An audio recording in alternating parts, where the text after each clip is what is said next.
Stillman and Company, 102.5, 106.3 The Game, streaming live on Twitter, Twitch, YouTube, and Facebook Live. We are live from the Spring Hill Heating and Cooling Studios on a Fireball Hot Take Friday, live from Radio Row, Super Bowl 58, that's right, getting you set and ready for the Super Bowl thanks to our friends at the Nashville Sheriff. The Nashville Sheriff is hiring correctional officers. Call 615-862-8170 or email kirk.hopkins@nashvillesheriff.gov.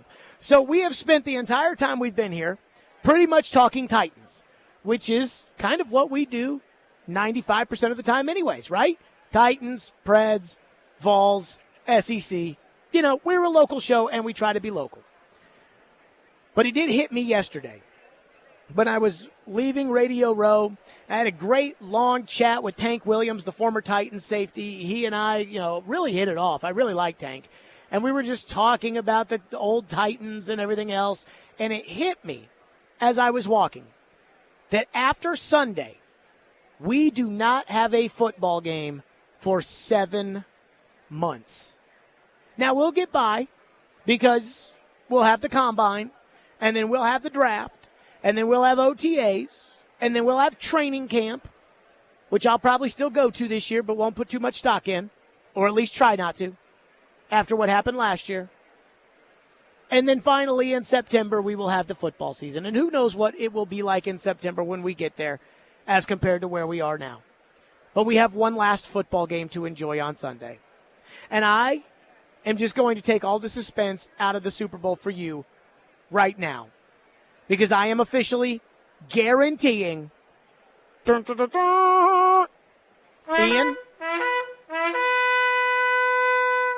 added to the list, I guarantee that the Kansas City Chiefs will win Super Bowl 58. And I cannot believe that the San Francisco 49ers are favored in this game. It seems Chris Sanders was on earlier this week, and he's picking the Niners, and I just don't know how you can pick the Niners. And I just don't know how you can pick against the Chiefs. I just don't know how you can do that. So let's start with Kansas City. Kansas City has big game experience. Kansas City also has nothing to lose. You're going to think less of Mahomes if they lose on Sunday. You know the answer to that. Kansas City has the best player in the world. Kansas City has probably the best defensive player in the game on Sunday because I think in these big games, Chris Jones always seems to play like the best defensive player. He's like Aaron Donald in these big games. He's like what Ray Lewis used to be like in these big games. So again, I feel very confident in saying that when push comes to shove, Kansas City's got all these good things going for them. Andy Reid. Remember last year how Andy Reid had those tricks up his sleeve, throw those weird fakakta plays to Kadarius Toney. He will have those weird, crazy plays on Sunday night against San Francisco. Then there's San Francisco. San Francisco has a good defense. San Francisco has 2 great receivers. San Francisco has the second best tight end in the NFL. In fact, the only other better tight ends on the other team. San Francisco has the best running back, all-around running back in the NFL. But they're what at quarterback? Average? Above average at quarterback? That does matter in this game. In fact, remember the last time these two teams played, Emmanuel Sanders was running wide open, and Jimmy Garoppolo missed him. Why? Because Jimmy Garoppolo stinks. Now, I don't think Brock Purdy stinks, but I certainly don't think Brock Purdy is an elite quarterback in the NFL. And Mahomes is. And so, just like can do it. But Purdy's not the number one reason why I don't think San Francisco can win this game. I just don't know if San Francisco is all that good. You're going to say, Jared, what are you talking about? For most of the year, they were the best team. They've got a Hall of Fame left tackle. They've got a coach who you rave about in Kyle Shanahan. And I do. But let's go back for the last month.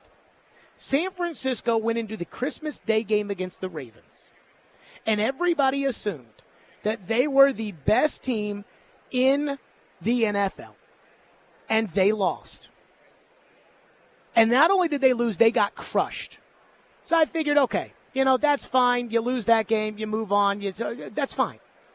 But they didn't play well against Green Bay. They didn't play well against Detroit. They're lucky they're even here. So in the last month, I've got Kansas City going on the road to Buffalo and smoking Buffalo at the end there, and Mahomes making every big play. And then I've got Kansas City going on the road to Baltimore and dominating that game. And I've got, again, I can do this all day.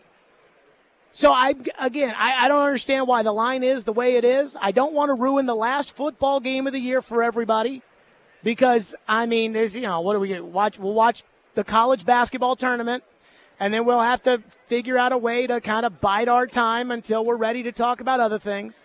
But I'm just going to tell you right now, I'm going to ruin the end of the – I'm giving you a spoiler. Ian, are you familiar with the show Suits on Netflix? Have not seen that, no. So I have just recently started. It's an old show. This is, I guess, is how Meghan Markle got famous, and how I didn't know anything about her other than the headlines until I started watching this, and now I'm like, Meghan Markle's kind of hot. But so I'm watching all of this and everything else, and I'm telling people that have watched it because it's a very famous show. I'm like, no spoilers. Well, I'm giving you a spoiler for the Super Bowl, and the spoiler for me is simple. It is obvious. I guarantee Kansas City is going to win. And then all the talk gets to come up about what it means for Mahomes and Andy Reid and the dynasty and everything else. And I do think if you win 3 championships, I think you're a dynasty, right? Jeter's Yankees, Shaq and Kobe, Jordan and the Bulls, Montana, Brady. If you win 3, you're a dynasty, right? So this would be the 3rd. And that'll be all the talk Monday and everything else, Mahomes and Montana and Brady and all of that. But again, where we sit, right here, right now, today, I'm just going to tell you, game's already over. San Francisco hasn't played well in a month and a half. Big challenge at home. And all these games were at home, by the way. The Ravens, terrible. The Packers, horrendous first half. The Lions, an even worse first half. And again, I don't really even think that they won that game. Quite frankly, I just can tell you right now, I think that Dan Campbell lost that game. I think he choked that game. I think he ruined that game. So I'm just where we sit right now. I'm just telling you, game's already over. Ian, what do we look like for the last guarantees that we've had lately? Because I know we've hit on some, and I know the Lamar Jackson one I got wrong, but where are we lately if you've got the guarantee sheet up? Yes, I do have let's see. Lately, our most recent guarantee was the correct guarantee. The Chiefs will beat the Dolphins wild card weekend because it was freezing cold. So true. And Tua. Yeah. Jared guarantees that Dak and the Cowboys will lose on the road in the divisional round at San Francisco or Philly. That was kind of incomplete. Blew that one because they lost in the wild card didn't even make it to the next round. Jared guarantees that the Minnesota Wild will beat the Preds on Thursday, November 30th. Correct. We have an open-ended Jerry Stackhouse guarantee that Stackhouse will never make the NCAA tournament at Vanderbilt. That's looking pretty good. I feel very good about that one right now. Yes. So as you can see, the guarantees have been hitting. And this one is going to hit too. 615-737-1025. We are live from Radio Row at Super Bowl 58. We will get to your phones. We got a special guest coming up next. I'm pretty excited about this. I think you will be too. Again, we are live here presented by Nashville Sheriff. Window Nation. That's right. I love Window Nation. It's the time of the year where in Nashville it's cold, it's hot, it's cold, it's hot, it rains. At windownation.com to replace those bad windows, because those bad windows with all these weather changes can absolutely cause serious problems for your home. In fact, I've got Window Nation coming over Monday, and they're going to show me everything, the ins and the outs and what they do, because I'm looking at adding value to my home. I am looking at controlling my energy costs. I am looking at doing what is best for the value of the home. And again, I like my home to look nice, and I think you do too. And replacing those windows is easier than you think. You can save big. 50% off all window styles, plus 0 down, 0 interest, and no payments for 24 months. With proven quality and service, it's no wonder thousands have trusted Window Nation. Do not miss out. Call 866-90Nation or visit windownation.com to schedule your free in-home estimate. Again, 0 down, 0 interest, and 0 payments for 24 months. windownation.com.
Stillman and Company, we are live out of Radio Row at Super Bowl 58, and we are joined by Michelle Beadle, longtime great television host. Oh, yes, amazing. And now Mad Dog Sports Radio every day doing Beadle and Decker. We also used some audio from you guys this week talking to Will Levis. Oh, he was great. So earlier this week, Yep. which we appreciated. So it's, first of all, it's good to see you here, and it's good to have you back doing sports on a daily basis where people can see it, where people can like it, because it kind of feels like you've been out of it for a little bit and into it and out of it and into it. So it's good to see you. Yeah, I know. I took like 800 days off, literally, and it was glorious. But yeah, it's good to be back doing it on a daily basis, and not just NBA. Like, so I sort of missed that too. And it's it's every day. Radio's the best because you have freedom. You can you've got time to kind of think about what you want to say. You can talk about anything. It's kind of my favorite thing. So I want to start with this. What was your impression when you guys talked to Levis the other day? Yeah. What was kind of your impression of him? Because when I sat down with him, I'm like, and I cover him every day. Yeah.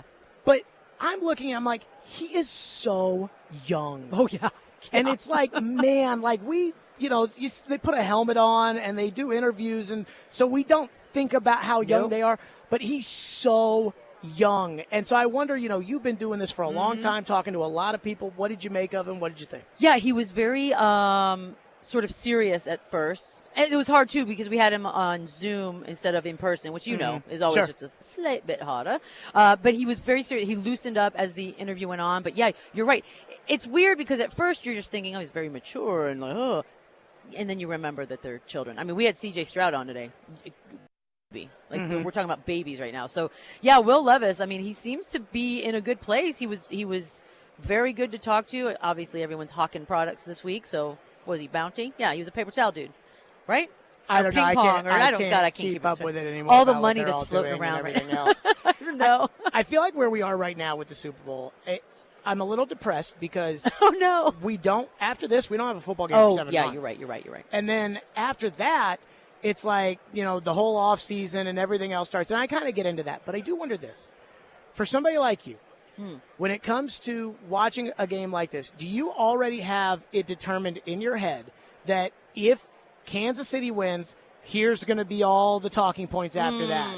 If San Francisco wins, here are all the talking points over here. Do you already have that, or do you sit down and say, I want to see how this game goes, and then from there I'm going to decide exactly how I feel about, where the Chiefs are, where the Niners are, things like that? I mean, I think subconsciously we all sort of have the narrative that has led us to this point that's just sort of churning in our minds. We are also hyper aware of the narratives that are going around the country with all the random screaming talking heads. And so when you're watching this game, those things are going to be floating in and out of your mind. But I also hope that as we sit down on our couches and eat our yummy food and we get ready for this thing, that something surprises us or something unexpected comes out or a mistake is made. It's something that will sort of veer us off of what we're – because there's nothing more boring than dedicating basically an entire day, which is what we're going to do on Sunday, to an event and then just be like, I could have talked about this without even watching it. Like, that's when that sucks as a sporting event. So that's what I'm hoping we don't have. Michelle Beadle's with us.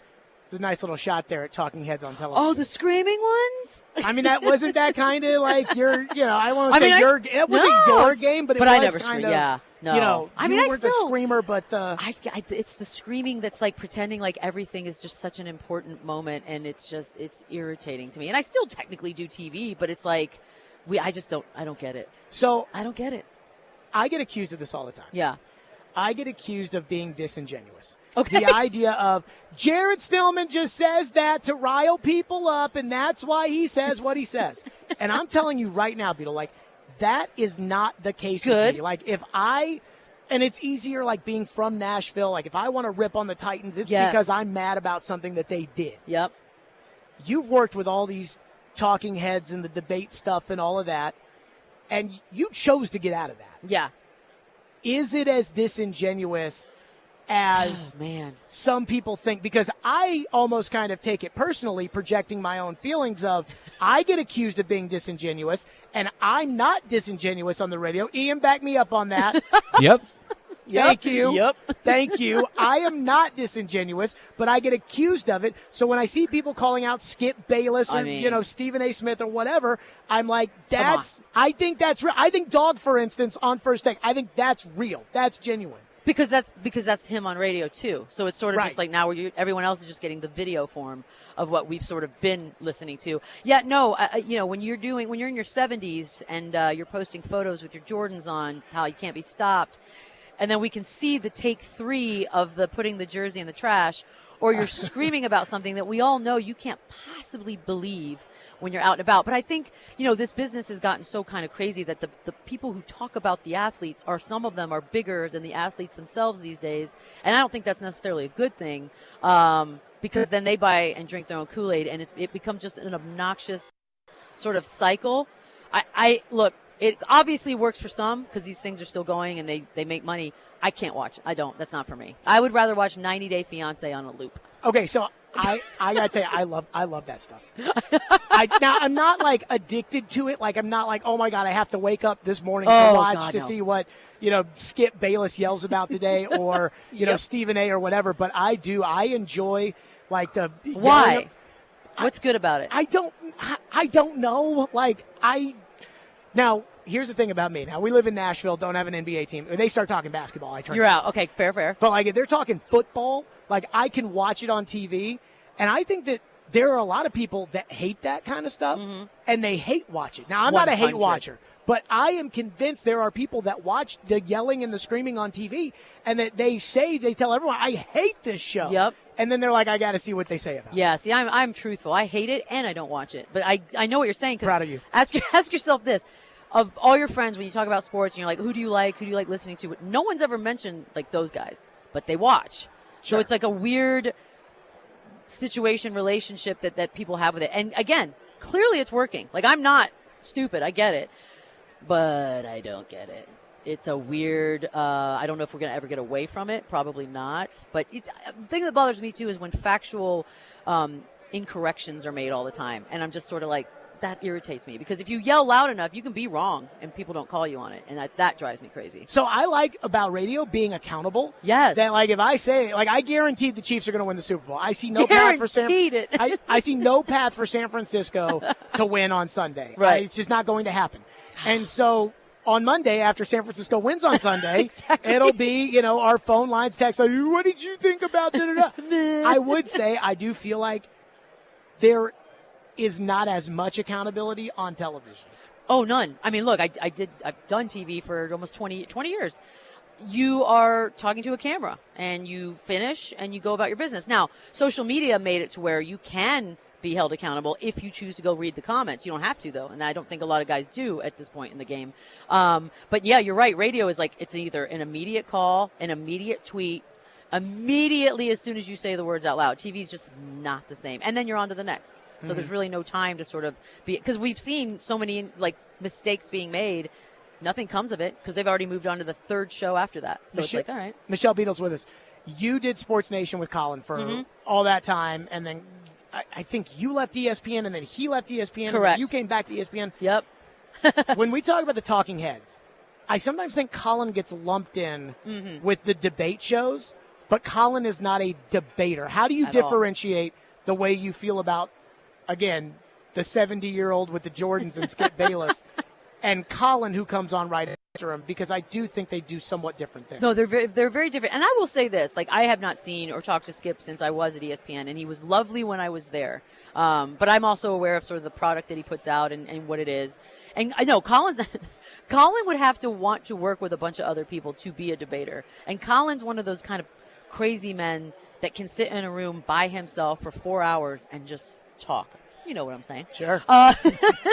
Yes. So it's a as you point right at me. It's a 100% different skill set. Like, it is, you're not necessarily bantering. You don't have to have another person there to go off of. So there's no debate. It's just sort of, here's my opinion. Here's why I think it. Here are some analogies. Don't care what you think. Moving on to the next one. Completely different skill set. And I don't mind that one either. Again, can be incorrect. We don't have to agree with the opinions, but yeah, just a different animal. And I would never look, he's been wrong about a bunch of stuff too, but I don't put him in the same category now. Well, he also does a whole entire segment about where he was wrong on like a weekly basis. Which, by the way, I don't know that he used to do. I think that's growth on his part. Really? To admit that he was I think so. wrong at some point? I think he's grown. So I kind of think deep down inside that Radio Row is kind of stupid. Now, I think As I it's look around. good.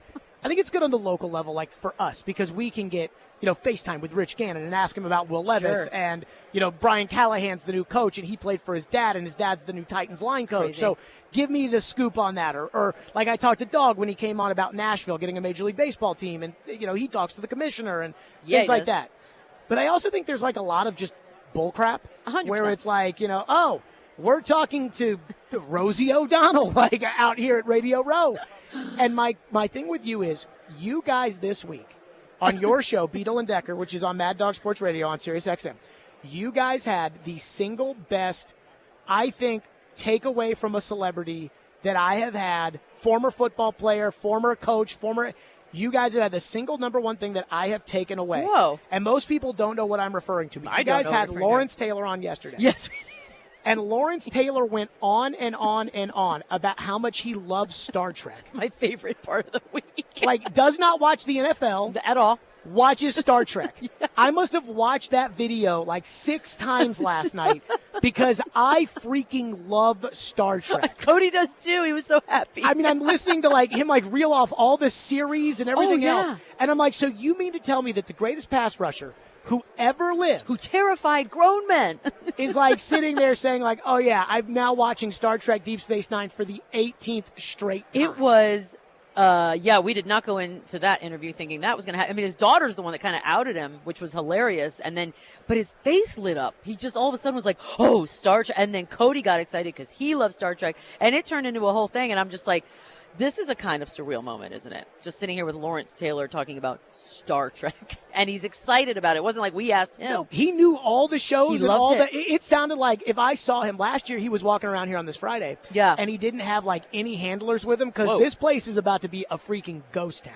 Yeah. Like in about an hour. Yeah. And so he didn't have any handlers with him or anything. And I'm standing there and I'm like, do I go up to the greatest pass rusher who ever lived, Lawrence Taylor, and do I say, LT, can you come on my local radio show in Nashville? And I did not have the cojones to go up to Lawrence Taylor and to do that. But now if he was walking around, I'd be like, LT, I want to go over like the different Star Trek series with you right now. In fact, at that time last year, the Star Trek Picard was out on Paramount Plus. I bought Paramount Plus, which I still have, so I could watch it. And so that would be like something that me and the greatest pass rusher, a man who literally killed other men on the football field, like we could connect on that. And so of all the just worthless ridiculousness stuff that comes out of here. You know, I saw the guy that played Kevin on The Office walking around here. I'm like, he makes the rounds, doesn't he? But like, what's he supposed to give a sports radio show? Brian Baumgartner. We closed the show out the week out with Flavor Flav. What the hell is he talking about? Like, who gives a rat's ass? But at least like with Lawrence Taylor, I feel like connected. Well, you are a purist, a sports purist. I really am. Yeah, so that's what I'm getting from you. Like you are right here, and that's where it needs to be. Whereas I think this thing sort of lends itself to just entertainment, no matter what we're calling it. And by the way, I use that word loosely. Entertainment, obviously. But yeah, it's like because you're right. I'm like I told you, I saw Wayne Newton yesterday walking around. Bobby Flay was walking around. I'm just like the only thing I know Bobby Flay likes is the horses. I don't know that he's even a sports guy. So yeah, you're like, what are you talking about? But everyone's here to sell something too, which is the crazy part. Last one for you. Michelle Beadle's with us now on Sports Radio, Mad Dog Sports Radio, Sirius XM Channel 82. I do wonder this. When you exited ESPN the last time, there was so much drama that felt like it was associated with you and everything else. And I wonder this. To me, it's easy when people tell me that I suck because I know I don't. Right. And I also know that my bosses really have my back, whether it's my bosses here, and we work for local ownership, so there's not some suit out in Philadelphia that's going to decide, like, oh, Jared Stillman's causing too many problems. And so I know my bosses have my back. And it's the same, too, at Sirius, right? Yeah, it feels like that. I know Spitz and Tori always have my back, and I appreciate that. When you left ESPN, you had people saying things like they always say about people. And sometimes I think it's harder on women in sports than it is on men. But I also don't know if you felt like you had the backing of the people that you were working for at the time. So what was that like? I'll tell you what was really weird about it. I was the highest paid woman and had been for like 4 years at that point. And to know that, and to know that no one has your back is the most confusing messaging. But you realize why. You know, you realize that the reason and where these things are coming from is from someone also there who's loud and obnoxious, and they don't want to deal with that, so they placate to that. Because I don't really talk to anyone. When I go, I do my job. I like the crew. I go home. I'm not hanging out with suits. I don't schmooze. I don't want to do any of that stuff. So I got it. It was frustrating. But once I realized, like, I don't care anymore, then it was just sort of a peaceful, like, I'm going to get through these finals, and then I want out. And it was like, all right, that was it. But it's just dumb. It's like, why invest in someone all that money and time just to be lazy enough to not want to deal with the drama of another person publicly and just squash the whole. It could have just been squashed, honestly. And it never was. And once you lose that, I don't trust people to begin with. So then you get that on top of it, and you're like, oh, I don't want to be here. This is not happy. So it's funny you bring that up to me because this week has kind of proven there's a lot of schmoozing that can be done at the Super Bowl and everything else. You think? And I literally texted one of the hosts of our midday show yesterday, and I told her, I was like, what's crazy is that this week has reinforced for me that there are two different kinds of people in sports media.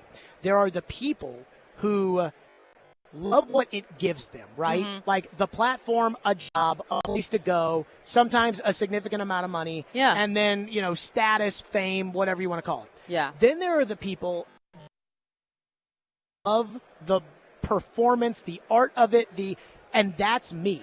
Like the other night, I went to that stupid ping pong thing with Trevor Lawrence and Will Levis and Saquon Barkley and all of them because they told me that I could get a sit down with Will Levis after it was over. Okay. And I wanted to do that so we could start our show with this sit down with Will Levis. And so I stood there and watched that freaking ping pong thing. Watched ping pong. I did.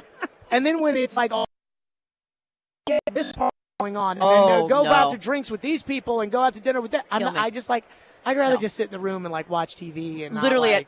I've said no to every party, and my best friend flew in. We went to dinner, and I was in bed by 10 pretty much every night this week. Way to go, Beadle. Yes. Beadle, I know you are getting out of here. You did this just because you wanted to come on this show, which I appreciate. On your way out the door, Michelle Beadle. Again, it's a brand new show, Beadle and Decker on Mad Dog Sports Radio. It's Sirius XM Channel 82, the one that I'm on, on the weekends. You are. And again, thanks for stopping by. And I hope people enjoyed this chat. I hope so. But I enjoyed it. We'll get them that way. There you go. Michelle Beadle, Stillman and Company, 102.5, 106.3 The Game.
Stillman and Company live from Radio Row here at Super Bowl 58. And it is this is just wild and crazy and everything else. Let me say this. When we put Michelle Beadle on the show, and we'll get back into the Super. We're just going to go to your phones here in a second. But when I was sitting backstage at the Sirius stage earlier this week, and I was spending some time again with the people that I work with on Mad Dog on the weekends, and I really spent a lot of time kind of hitting it off with Michelle Beadle. And I really was like, man, I had this idea in my head of what Michelle Beadle was just off of TV and the ESPN thing. And then after like spending time with her this week and like really talking shop and everything else, I was like, man, she is really, really cool. Like, and I really enjoyed it. So I was like, Beadle, come on the show today. I had no idea what we were going to talk about. Like, are we going to talk about the game? Like, she didn't really talk about the Titans, whatever. And we got into that conversation, and I'm like, I don't know if that was good radio or not. I don't know if that was selfish radio, but I thoroughly enjoyed it. And I'm looking at your phones, and apparently a lot of you guys did as well. Here on a Fireball Hot Take Friday, 615-737-1025. Dylan says, in all caps, we need Michelle Beadle as a permanent co-host. Dylan, I am not – this has nothing to do with 1025 The Game. I don't think we can afford Michelle Beadle. Do you know how much money she was making at ESPN? Like, I got to tell you, like, I don't know if it'd be great, but I don't know if we could afford that. One texter into the text line says, this is why I love Michelle Beadle, calling out trash television. Give me my 600-pound life over any of them. See, I like those shows. First Take and Skip Bayless. I don't like the new Skip Bayless show as much because I don't like Keyshawn and Richard Sherman. I do like Michael Irvin. I do not like Keyshawn and Richard Sherman as much as I liked Shannon Sharp. But I do like those shows when they talk football. Like now, once football's over, I can't watch them. When it's like, we got to talk about Joel Embiid, I'm like, click. By the way, I spent a lot of time here talking to people at the networks about how much NBA do you watch? Because these guys, they live in New York and they live in L.A. and they live in Ian, guess how much? They all said the same thing. Guess how much NBA they watch? A lot, right? No. None, They're huh? like, none. Wow. I'm like, then why does everybody talk NBA all the time? It's like I turn on ESPN and it's like, hey, I know the Super Bowl's going on, but first let's get to the Milwaukee Bucks. And I'm like, okay, I get it, right? I expect that the big cities in America would care about the NBA. Like Boston would care about the NBA because they have a team that's good. And it's a traditional team. And Los Angeles and New York and Chicago and those places. But like 95% of America does not care about the NBA. I think more people care about baseball than they care about the NBA. The only difference is they care about their baseball team. But I don't think but then you turn on ESPN and it's like, oh my God, we can't go 5 minutes without talking basketball, which I found that to just be fascinating. I mean, goodness gracious. Texter says, what weapon did Kirk and Spock use when they fought the possession of T'Pring during Spock's Pon-farr ritual and Amok Time? So I do not know. The original series is kind of, is a little bit below my pay grade here. But as far as, so I can't give you the original series stuff, although I am like familiar with the general concepts. Like I know what Pon-farr is because Tuvok went through that on Voyager a lot.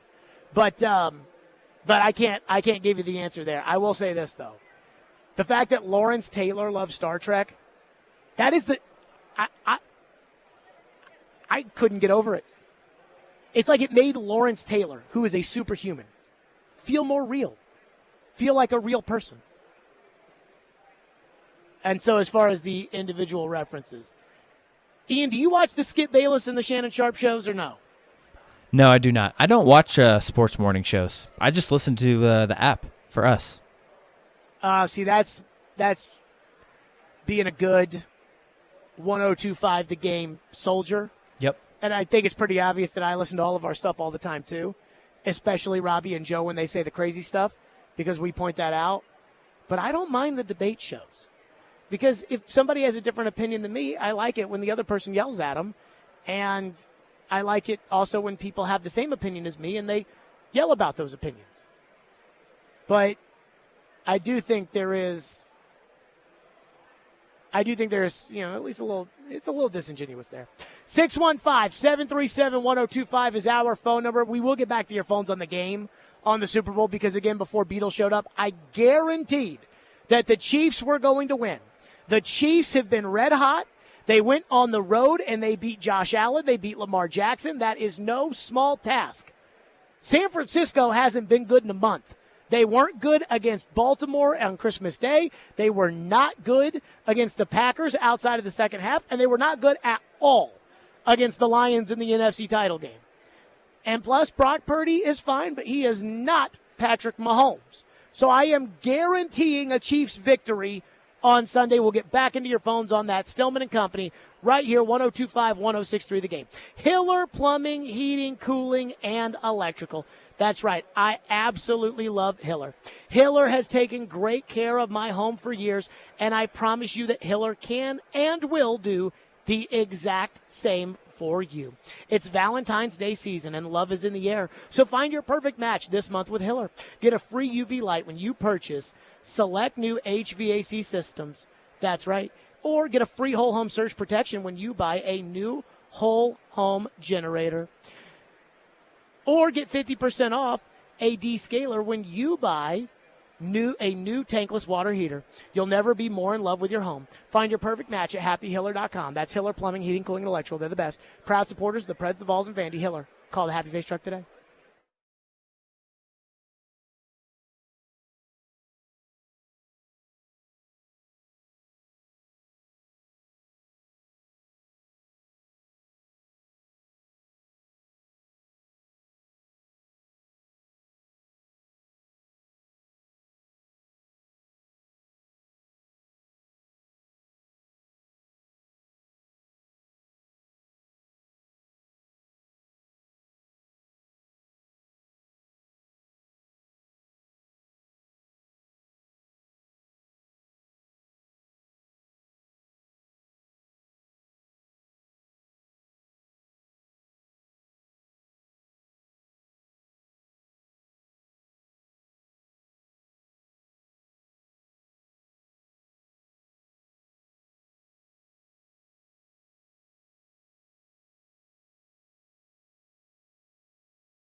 And I'm not that sold on San Francisco's defense. I thought they've been a bit too much as the season has waned. But I certainly don't look at this game as being something where we're going to look at the Kansas City Chiefs and say Patrick Mahomes goes out there and he's dropping over 30, close to 40 on the San Francisco 49ers. No, I think Kansas City is going to win this Super Bowl because that defense is going to step up. There you go, Stephen A. Smith saying, look, I just think that it's going to, and I'm with him. I just don't see how San Francisco is going to beat Kansas City. And let me say this about Brock Purdy. Saying that Brock Purdy's not good enough to beat Mahomes in the playoffs, just like Ryan Tannehill wasn't good enough to beat Patrick Mahomes in the playoffs, is not a knock on Brock Purdy. It's just reality, right? Like, I know this is Fireball Hot Take Friday, but that itself is not a hot take. So don't make it out to be like it's a big hot take. And that's why I'm guaranteeing Kansas City is going to win. One texter says, Skeeter texts into the text line and says, you don't like Purdy, but look at his stats. He was top 5 in almost every statistical category. Do not care. If you want a quarterback that's going to get you a lot of stats, go like Kirk Cousins. Go like Dak Prescott.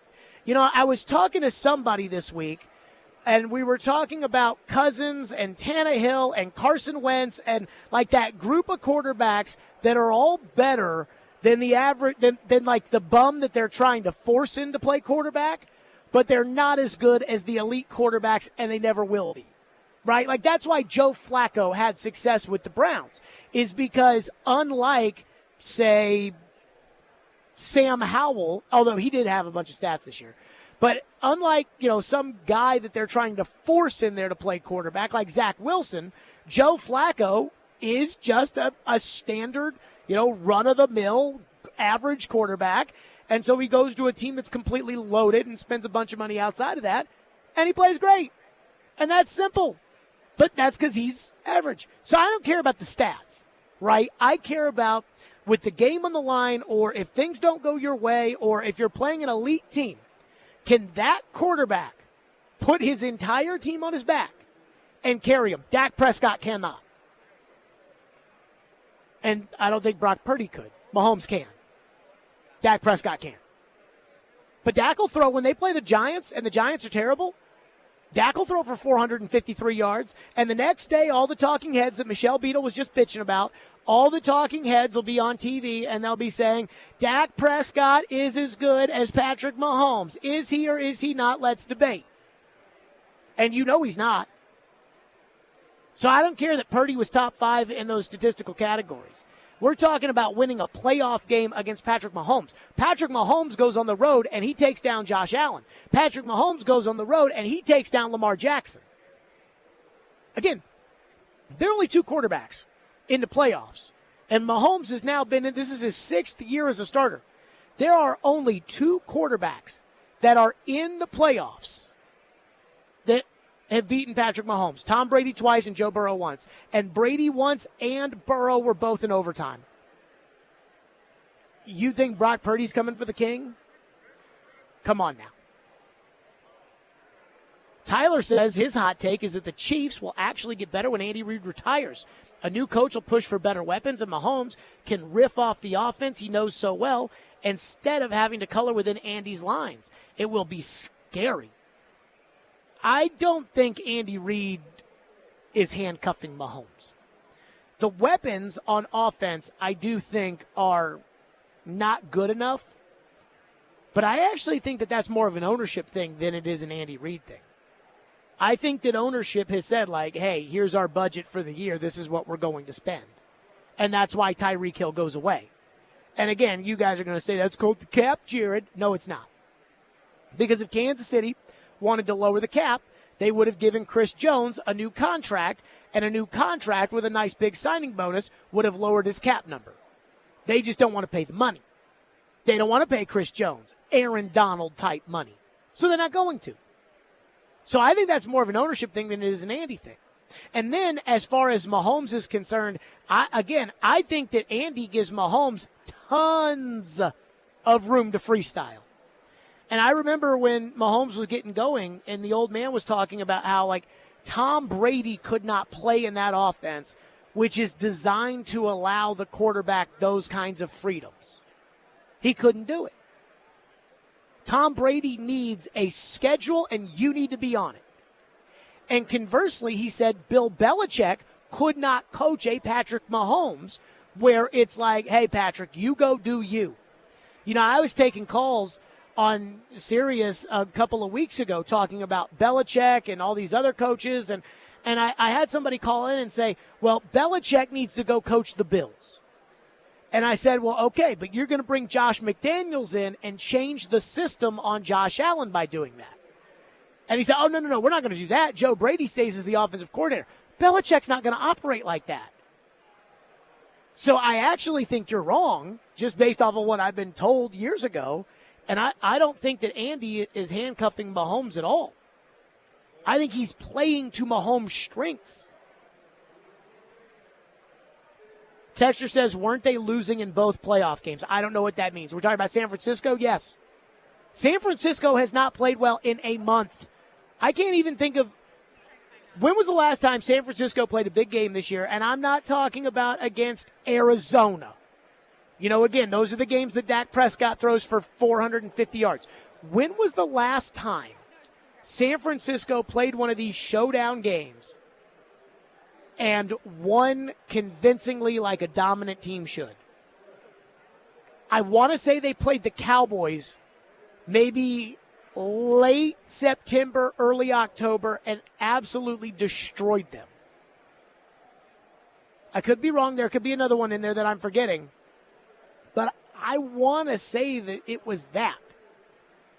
And so I have a hard time thinking that San Francisco all of a sudden, who didn't play well against Baltimore, who did not, I mean, they were awful against Baltimore. I actually thought that was good for them to get their asses kicked as bad as they did against the Ravens, because I felt like, okay, that was going to be the wake-up call for Kyle Shanahan and everybody else to kind of get in that tush and say, all right, here we go.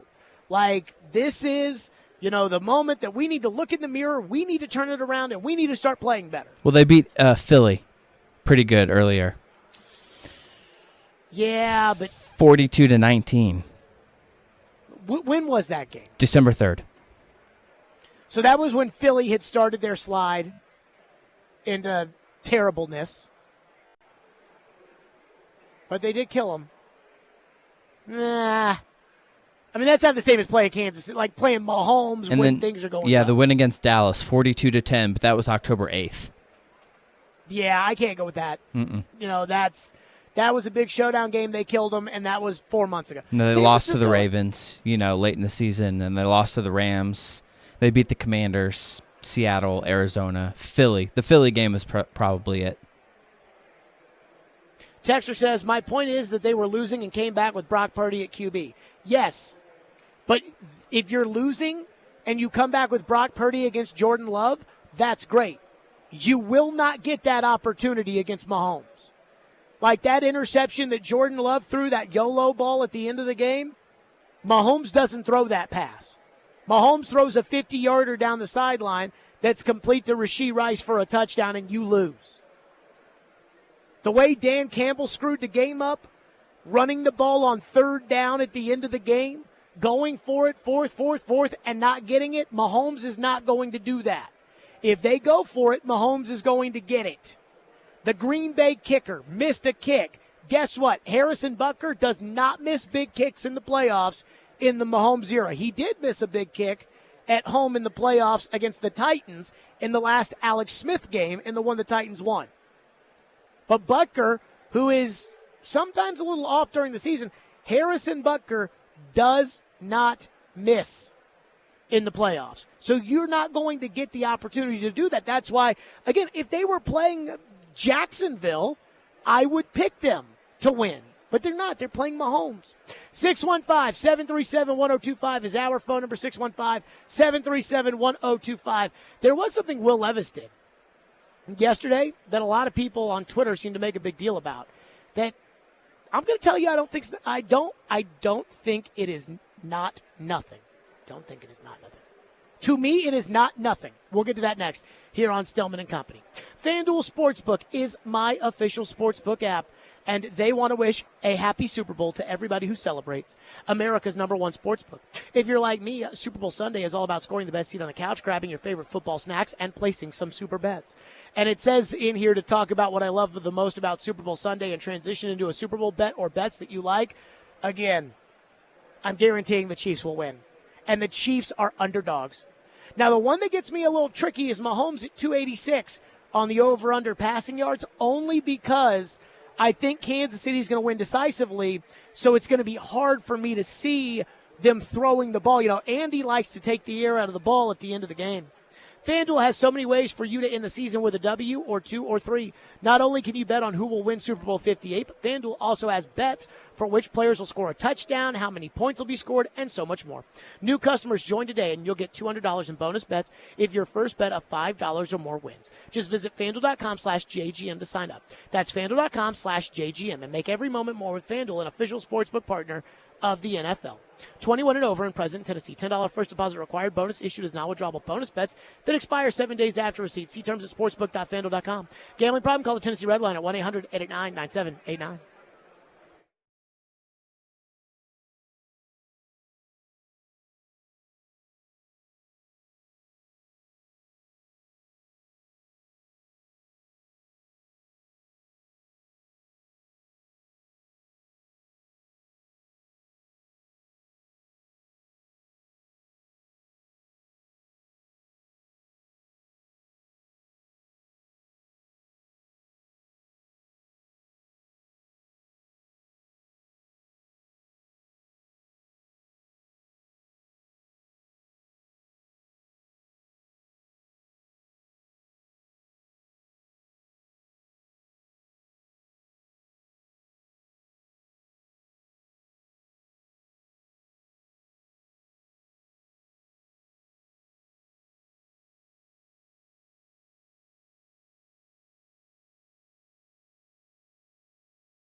Stillman and Company, 102.5, 106.3 The Game, streaming live on Twitter, Twitch, YouTube, and Facebook live from the Spring Hill Heating and Cooling Studios. One last day at Radio Row at Super Bowl 58, presented by the Nashville Sheriff. The Nashville Sheriff is hiring correctional officers. Call 615-862-8170 or email kirk.hopkins@nashvillesheriff.gov.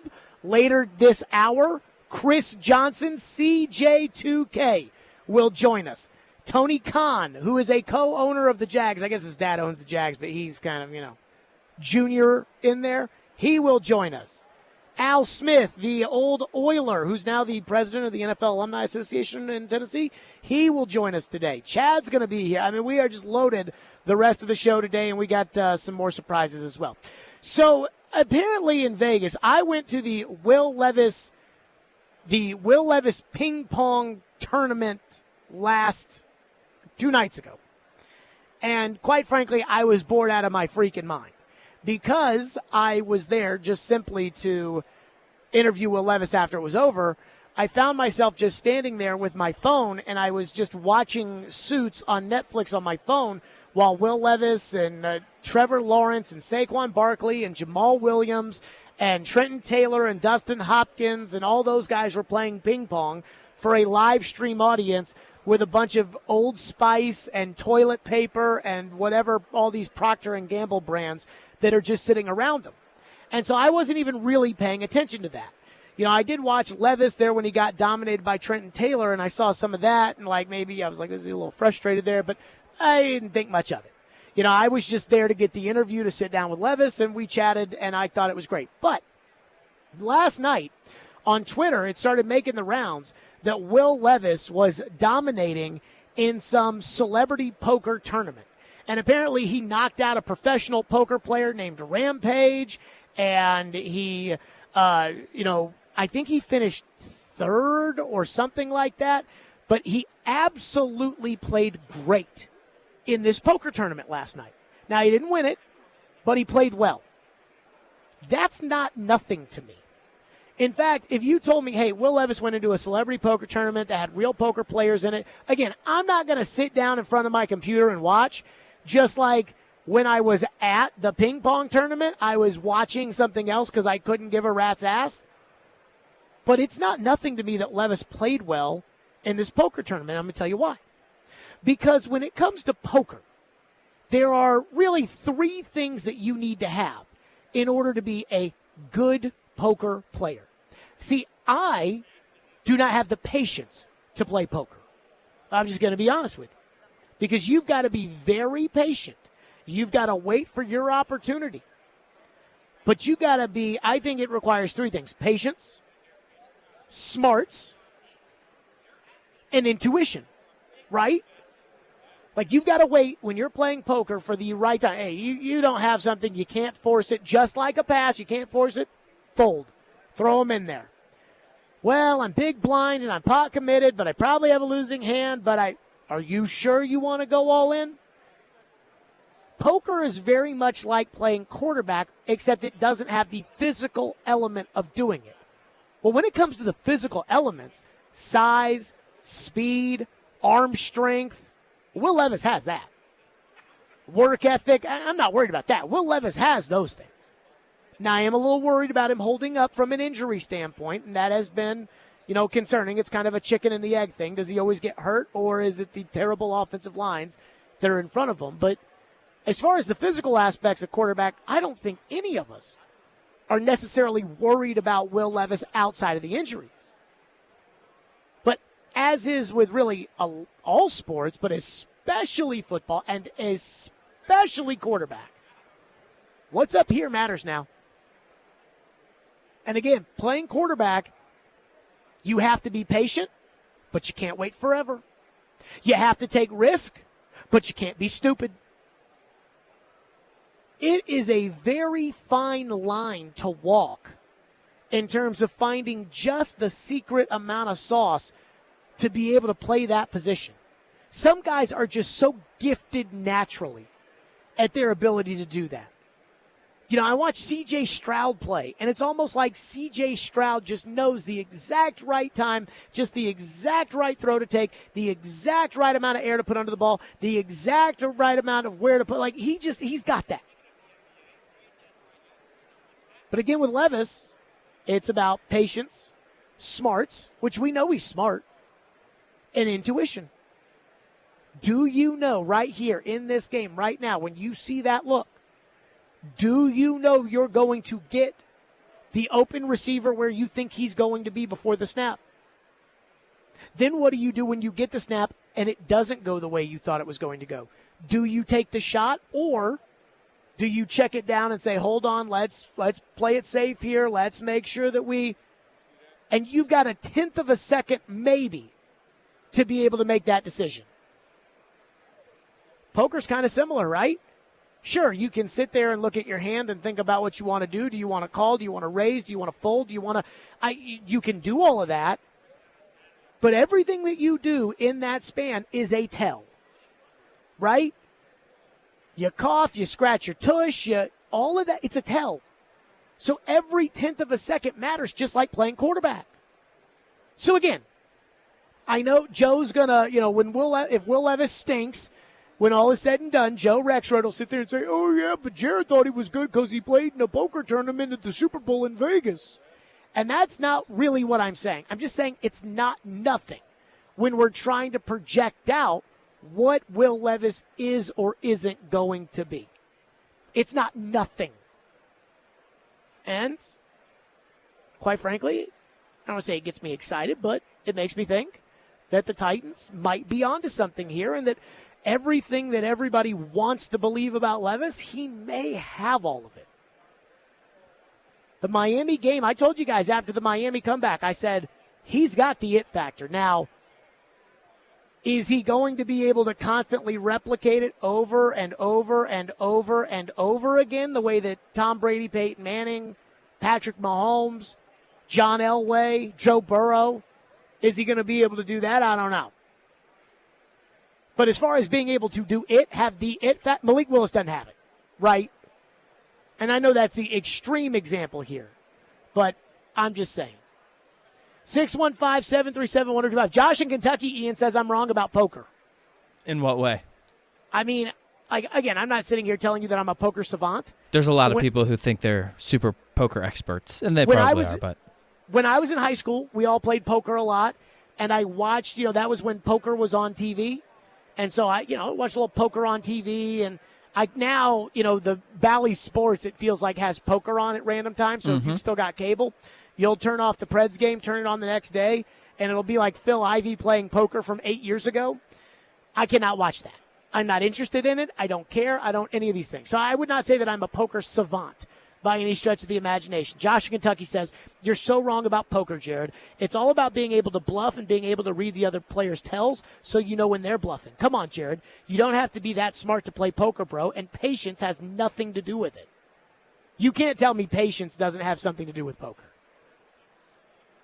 You can't tell me that it's all about being able to read when people are bluffing or not bluffing, right? I would think you'd need some patience for sure. I think you need patience in order to be good at poker. That's just me. One texter says, Jared, do you see Levis as another Phillip Rivers personality-wise?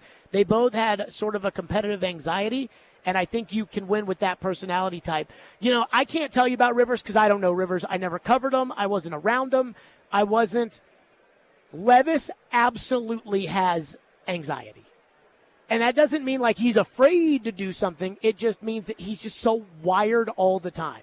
It's like when I told him, and it took me a long time to get over this or to understand it. In fact, I still have these issues today. But I remember one time when this must have been 2017, so I must have been 27. So older than Levis is now. And I remember I was on vacation with my dad. We went to see the Braves' new baseball stadium. And I was on vacation in the middle of the summer for like a week. And in the middle of the day, all I could do is work out at the hotel or like listen to podcasts about sports radio or listen to other sports radio to try to get ideas about how I could be better at radio. And I'm sitting there thinking to myself, how can I not relax while I'm on vacation? What is the matter with me? Like, I'm on vacation and I can't relax? What is going on here? And I didn't know that that was anxiety or whatever it was, but it was this sense that I had internally that if I'm just sitting here not doing anything to be better, somebody else is outworking me, somebody else is getting better than me, somebody else is, and it's the kind of thing that can drive you crazy. And so when I was sitting down with Levis the other day, I said, you strike me as the kind of guy who, when you're not working to get better at football, you feel like you're wasting time. And he laughed, and he was like, yeah, I am kind of like that. I'm a workaholic. Because that's that anxiety. That's that perfectionist in him. And I, again, can relate to that myself, but I don't know about Phillip Rivers.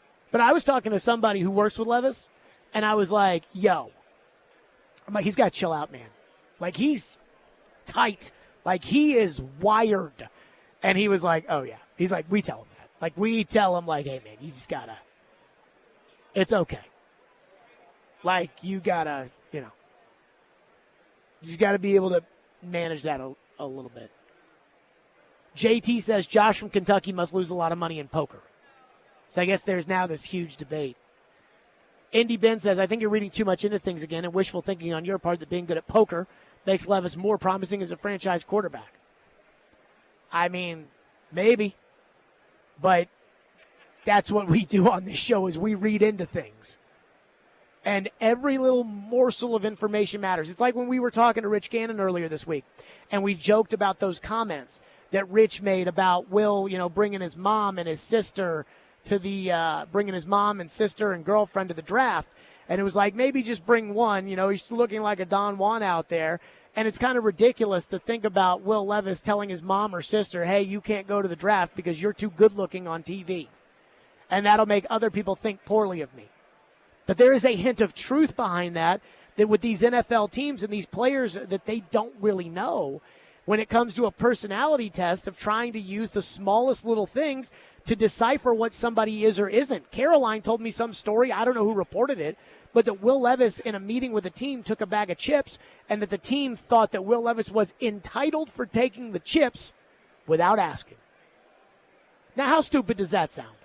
But again, it's their limited interactions that they have to be able to make these kind of judgments. 615-737-1025 is our phone number. Cory Curtis, News 2, always joins us on a Fireball Hot Take Friday. We'll get his thoughts on Levis. We'll get his thoughts on the Super Bowl as well. Stillman and Company, Chris Johnson, CJ2K later this hour as well. Stillman and Company, 102.5, 106.3 The Game.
Stillman and Company live here at Radio Row at Super Bowl 58.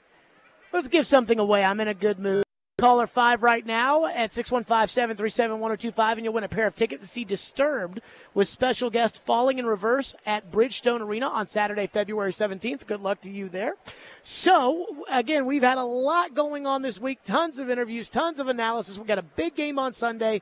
We had the opportunity to sit down with Will Levis the other day, having, again, now that he's the starting quarterback, now that we know who the coach is, now that we, his reaction to the Vrabel firing, I thought it was really insightful. Cory Curtis joins us from News 2 now on the program. So, Cory, when you listen to Will Levis, now that we know more about Will Levis, now that we know about kind of, we know his personality some, what do you think so far? Well, there are a couple things that are important to me beyond the size, strength, speed, which, a lot of guys have. And at the quarterback position, there are intangible things that separate great from everybody else quite often. Because, there are a lot of, big, strong guys who can throw the ball a mile. And because there's just more to the position than that. And I like some of the intangible boxes he checks. Number one, I love his compete level.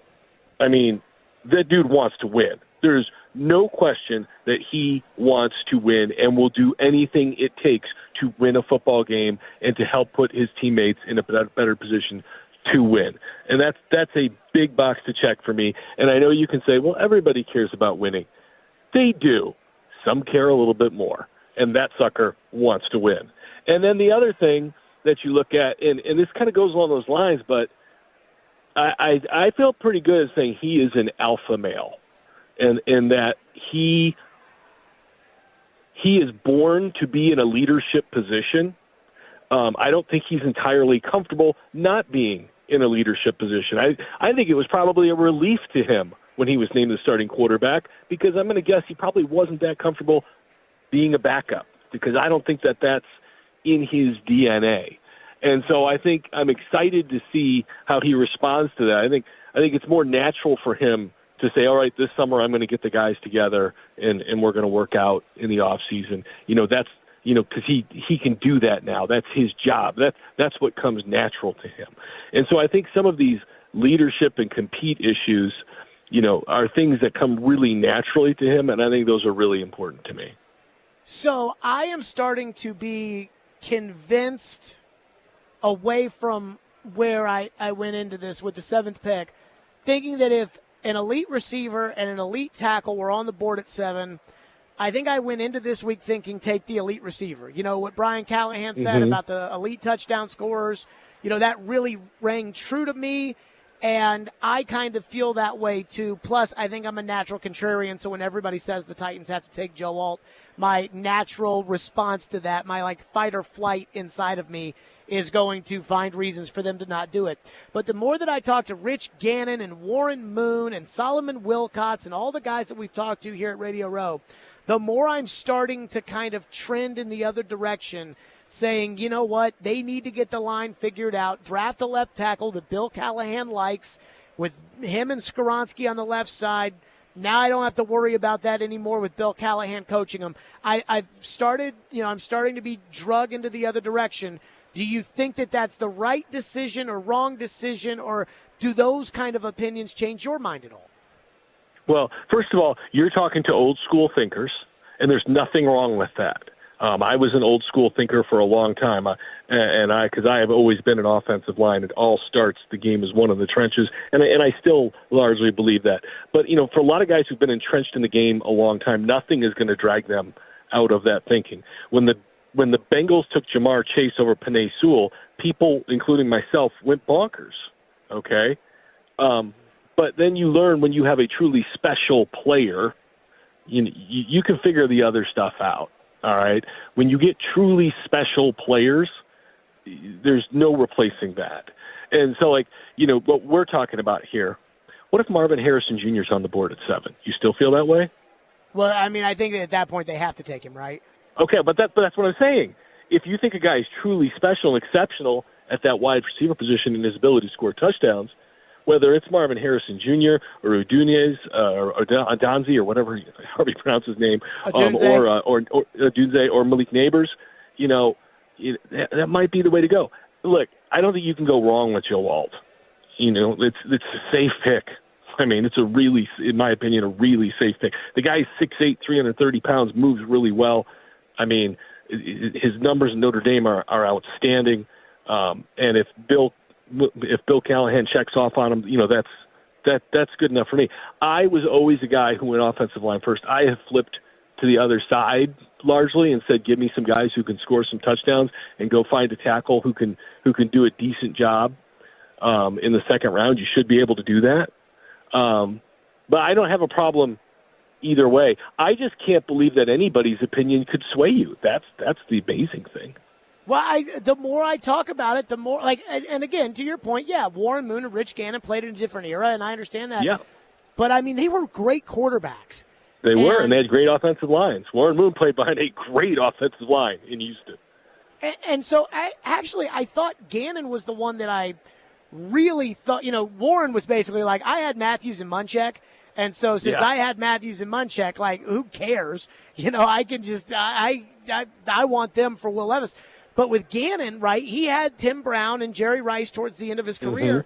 But Bill Callahan, was really the builder of that offensive line, and I wondered if he thought, no, Bill can just, build whatever he wants. And even he said, just get the left tackle, do it so I don't have to worry about it. Yeah. Well, I mean, again, if you put Alt and Skronsky together and you get a legitimate center in there, you got to feel really good about, at least half of your line going into the season, and then you feel good about the coach's ability to coach up the other half and make it reasonable. And suddenly you can do a lot more things. Now, you still need guys to get separation, to make plays. You still need more speed, without question. You need all that. So I say you can't go wrong being better up front. There's nothing. There are no negatives to being a good offensive line, because if you're, it's kind of like I was saying last year. I thought the defensive line was going to be so dominant that they were going to put them in position to win every game, and they put them in position to win a lot of games, but they didn't win enough games for them. But I think if you have a standout offensive line, they're going to put you in position to compete a lot.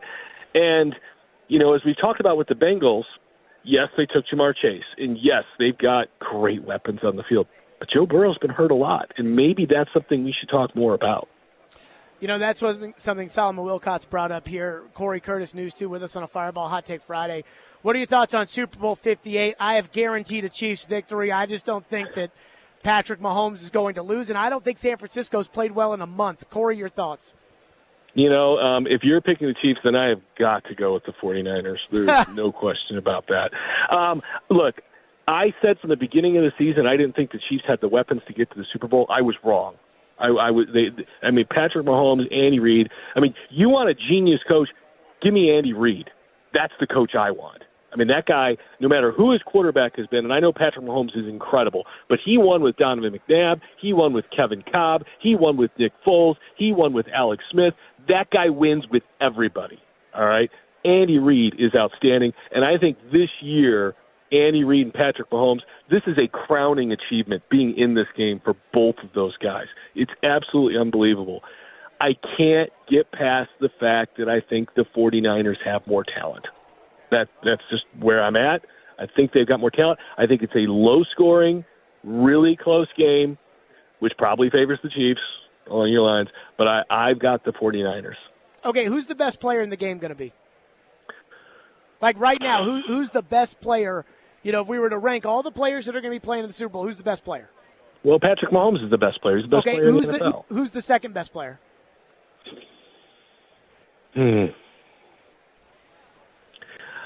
I can make arguments for McCaffrey and for Kelsey and for, Deebo Samuel's been down the last couple of years, but he's been outstanding. The receiver for the 49ers, he's been outstanding this year. I think the answer is Chris Jones. Oh, the defensive tackle. Yeah, God, he's outstanding as well. Especially in big games. He's really, really good. But who's the third best player in the game? Well, Christian McCaffrey, I'll say then. Okay. Who's fourth? Kelsey? He's right there. See, and right there. that's.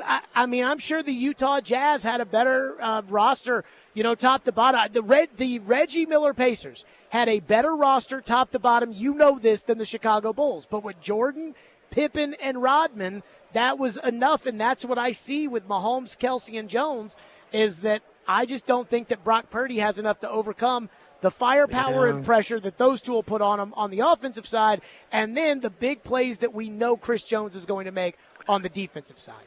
Do you believe in Valdez-Scantling and Rashid Rice and these guys to make enough plays? I think Rice can. But last year, Andy will find a way like he did with Kadarius Toney last year. Fireball Hot Take Friday. Cory Curtis, what's your hot take this week? I'm not much for awards because they're opinions. All right, and it's like figure skating and diving and stuff. I have a hard time with opinion sports. It doesn't mean I disrespect the level of skill those people can do, but deciding a winner and a loser, there's got to be a better way. So I cannot wrap my noodle around Kevin Stefanski being the NFL Coach of the Year over DeMeco Ryans. Everybody had the Texans pegged to be one of the worst teams in the NFL. They were starting a rookie quarterback. They had a million injuries on the offensive line. They had injuries to the receiving core. He completely changed a culture, and they got better and better as the year went on, no matter who came in and who came out of that lineup, where you've got a Browns team that's loaded for success.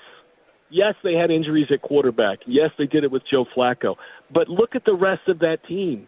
They are loaded for success. They didn't even win their division. We're rewarding a guy for being a wild card. So, DeMeco Ryans, congratulations. Just go to bed tonight knowing you are the NFL Coach of the Year, all right? Everybody else messed it up. Yeah, that's not how that works, but I understand the sentiment. Cory Curtis, News 2, on our program. As always, Cory, enjoy the Super Bowl. I appreciate it. I've appreciated your show all week. It's been fun to listen to. Thank you so much, Cory Curtis, as always, on a Fireball Hot Take Friday. 615-737-1025. We roll along from Radio Row twice daily. That's right. That's my spot. In fact, as soon as I get home tomorrow when I land, I'm going to Twice Daily because I'm going to have to stock up, and get back into all my needs, everything that they got for me at Twice Daily. Twice Daily's great, and they have your chance to win a dream trip to Italy. It's very easy. All you have to do is join the Twice Daily Rewards program and purchase a made-to-order Italian sub, and you'll be entered in the Twice Daily Sweepstakes to win an Italian trip of a lifetime. Every sub purchase is a chance to win or place an Italian sub mobile order for double entries. Visit Twice Daily today for the chance to win a dream trip to experience the breathtaking beauty and rich history of Italy. TwiceDaily.com/sweepstakes for more info. Twice Daily, download the Twice Daily app and earn your rewards. That's Twice Daily, fresh all day.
Stillman and Company here on the program. Again, Will Levis, and this is just, played in a celebrity poker tournament, and in the celebrity poker tournament, he did really, really well, supposedly. I think it's a good sign. If again, poker to me takes patience, smarts, intuition. It's a very fine line feel, but yet scientific sport. And if Levis is good at that, those, I think, are there's a lot of things that go over into quarterback play. And some of your phones, man, you guys are, Wes in Clarksville says, your poker playing analogy is like the groundhog being able to see his shadow to predict weather. I'm sorry. So you guys just want us to wait until they start the games? Okay, here we are on February 9th. No more talking or discussing Will Levis until September 8th when they play the Steelers week 1 of this year. No more talk, no more trying to figure out if the anxiety and fear of if the Titans are ever going to be good again. No more doing that. No, that's what this all is. It's all context clues, trying to figure out what's going to happen, what should happen, what won't happen, why it will happen. That's what this is all about. So don't give me a break on that. Texter into the text line says that the Titans need to draft the perennial Pro Bowl touchdown scorer, Brock Bowers, and then go from there. Tackle and then wide receiver because the draft is deep at wide receiver. Thank you. Plus, the Titans can pick up a ton of wide receivers in free agency, which is loaded. Is it? I mean, everybody around here is getting all excited about T. Higgins, and T. Higgins is going to be franchise tagged. So, I mean, I don't think that the elite wide receivers are hitting free agency, which is what you need. Let's not kid ourselves. 615-737-1025 is our phone number. Chris Johnson, CJ2K, will be sitting down with us coming up next. We've been talking to everybody about Derrick Henry and about what Derrick should do, what Derrick shouldn't do. Chris Johnson knows a thing or two about the Titans, the running back position, and leaving the Titans. We'll get his thoughts on that next. Fireball whiskey. It goes down so smooth and it tastes so great. There is no better way to ignite the night than to do it with ice-cold Fireball cinnamon whiskey. Who's hosting a Super Bowl party this year? I bet you are. And when you host that Super Bowl party, be sure to ignite the night and to do it with Fireball. I absolutely love Fireball because it tastes so great. And so if you're hosting a Super Bowl party, you need Fireball. If you're going to a Super Bowl party, you need Fireball. Whatever it is, Fireball is undoubtedly the way to go. That's Fireball whiskey. Again, ignite the night. Please do it responsibly and be 21 years or older to enjoy. That's Fireball cinnamon whiskey. CJ2K joins us next, live from Radio Row. It's Stillman and Company on 102.5, 106.3 The Game.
Stillman and Company live from Radio Row 102.5, 106.3 The Game. You know, this is now becoming like a yearly thing where we get CJ2K, Chris Johnson on the program. CJ, good to see you, man. How you been? I've been good. Just chilling. That's about it. So I want to start with this. This is the big question. Derrick Henry's a free agent. Right. They're not going to franchise tag him again. So he could go out somewhere. There's going to be a ton of running backs in the market, and running backs aren't getting paid like they used to. Right. But do you think Derrick Henry should find a way to stay with the Titans, or do you think he should go after a Super Bowl? What do you think about Derrick and the Titans? I honestly, I don't think it's up to Derrick with this situation. I think, honestly, right now, I think Tennessee is in a situation where they're in rebuilding mode. So, you know, anytime they're in rebuilding mode, they start at the top and they, starting to cut the tree down and, like, try to start new. Like, you see they got rid of Vrabel, Derrick Henry, and things like that. So I really think they're in rebuilding mode. So I don't think it's up to him. But a few teams that I think would fit him good at this point in his career and trying to be on a contender and trying to take that team to the next level. One, I see Baltimore. Two, I see Dallas. What do you think about the way the running back position is trending in the NFL? Of course, I don't like it, but anytime things are happening like that, it's about what are you going to do to raise your level, or what you gonna do about it? You know what I'm saying? So it's like, if you know what the game is going to, and we know it's going to a passing game, and they want to create mismatches and use you out of the backfield or split you out wide as a receiver and be able to run routes and catch the ball, then that's what you got to start modeling your game around. You got to start in the offseason, or if you're a college kid that's coming up in the draft, those are the things you got to work on. Like, if that's what you want to do. Like, when I was coming in, that's when backs was getting the ball 25, 30 times and being able to run inside the tackles and outside the tackles and being able to block and still catch the ball out of the backfield. So that's what I had to model my game around and perfect my game. So if you want to be that guy, you want to get paid like a Christian McCaffrey and those guys like that, you have to model your game around a guy like Christian McCaffrey, Saquon Barkley, being able to do all the different things and not having to go out the game on third down. Like, you enter the game first down, second down, the defense know you. If they don't run the ball on first down, they're going to run it on second, or they're going to run it first, second, then they bring another guy in and they're going to throw the ball to him or whatever like that. And it's hard for coaches and offense coordinators to create mismatches when they know, oh, this guy can't catch out of the backfield, or he can't line up out wide and create that mismatch. We got to bring somebody else in the game. It make it that much harder for the offense coordinator. So if you want to be one of those guys, you got to model your game around those type of guys that being able to do all that. Chris Johnson's with the CJ2K. You know, on the Derrick front, I have a theory, and I want your opinion on this. You know, you ran behind some really good offensive linemen, and that's not why you ran for 2,000 yards, but I think we can agree that that helped. This offensive line that Derrick was running behind the last 2 years was terrible. And, I mean, everybody, they're ranked 32 across the board. I mean, just terrible. Still finished second in the NFL in rushing. Right. Second in the NFL in rushing last year. I think that the idea, well, Derrick's getting older, if they had a half-decent line in front of Derrick Henry, I got a pretty strong feeling that Derrick Henry probably has a couple more rushing titles, and I still think there's some serious gas in the tank. What do you think? It's the same. I went through the same situation. I went through this. What Derrick is going through now, I went through the same exact situation where, you know, the 2,000 yards, we had a good offensive line, and then as year kept going on, the line wasn't as good. Know what I'm saying? And Kevin Mawai wasn't there anymore. Kevin Mawai left. Benji Olsen wasn't there anymore. But Benji wasn't with me. Benji wasn't? Yeah, we had Big Country. Okay, there you go. Yeah, we had a lot of good guys there. Know what I'm saying? And then, like, as the years went on, some guys were getting hurt or getting older and stuff like that. And it was just like, even though I wasn't going for the 2,000 or the 1,800, 1,700 yards, still finishing in the top 5 in rushing every year that I was there and things like that. So that's why I don't really feel like it comes down to what we're able to do. It comes down to it's a business decision. I feel like it's business. Like, what this is, Derek, 8th year? Yeah. Going into his 9th year? Yeah, he's going to be 30. Right. So when running backs, once you get 28, they are already looking for younger. They already looking for the next guy. So it's a business decision at the end of the day. So the other thing that I think Derek adds to the Titans that I don't think the Titans, because I've talked to the new head coach about this, is the leadership element of it. You know, Levis is young, Spears is young.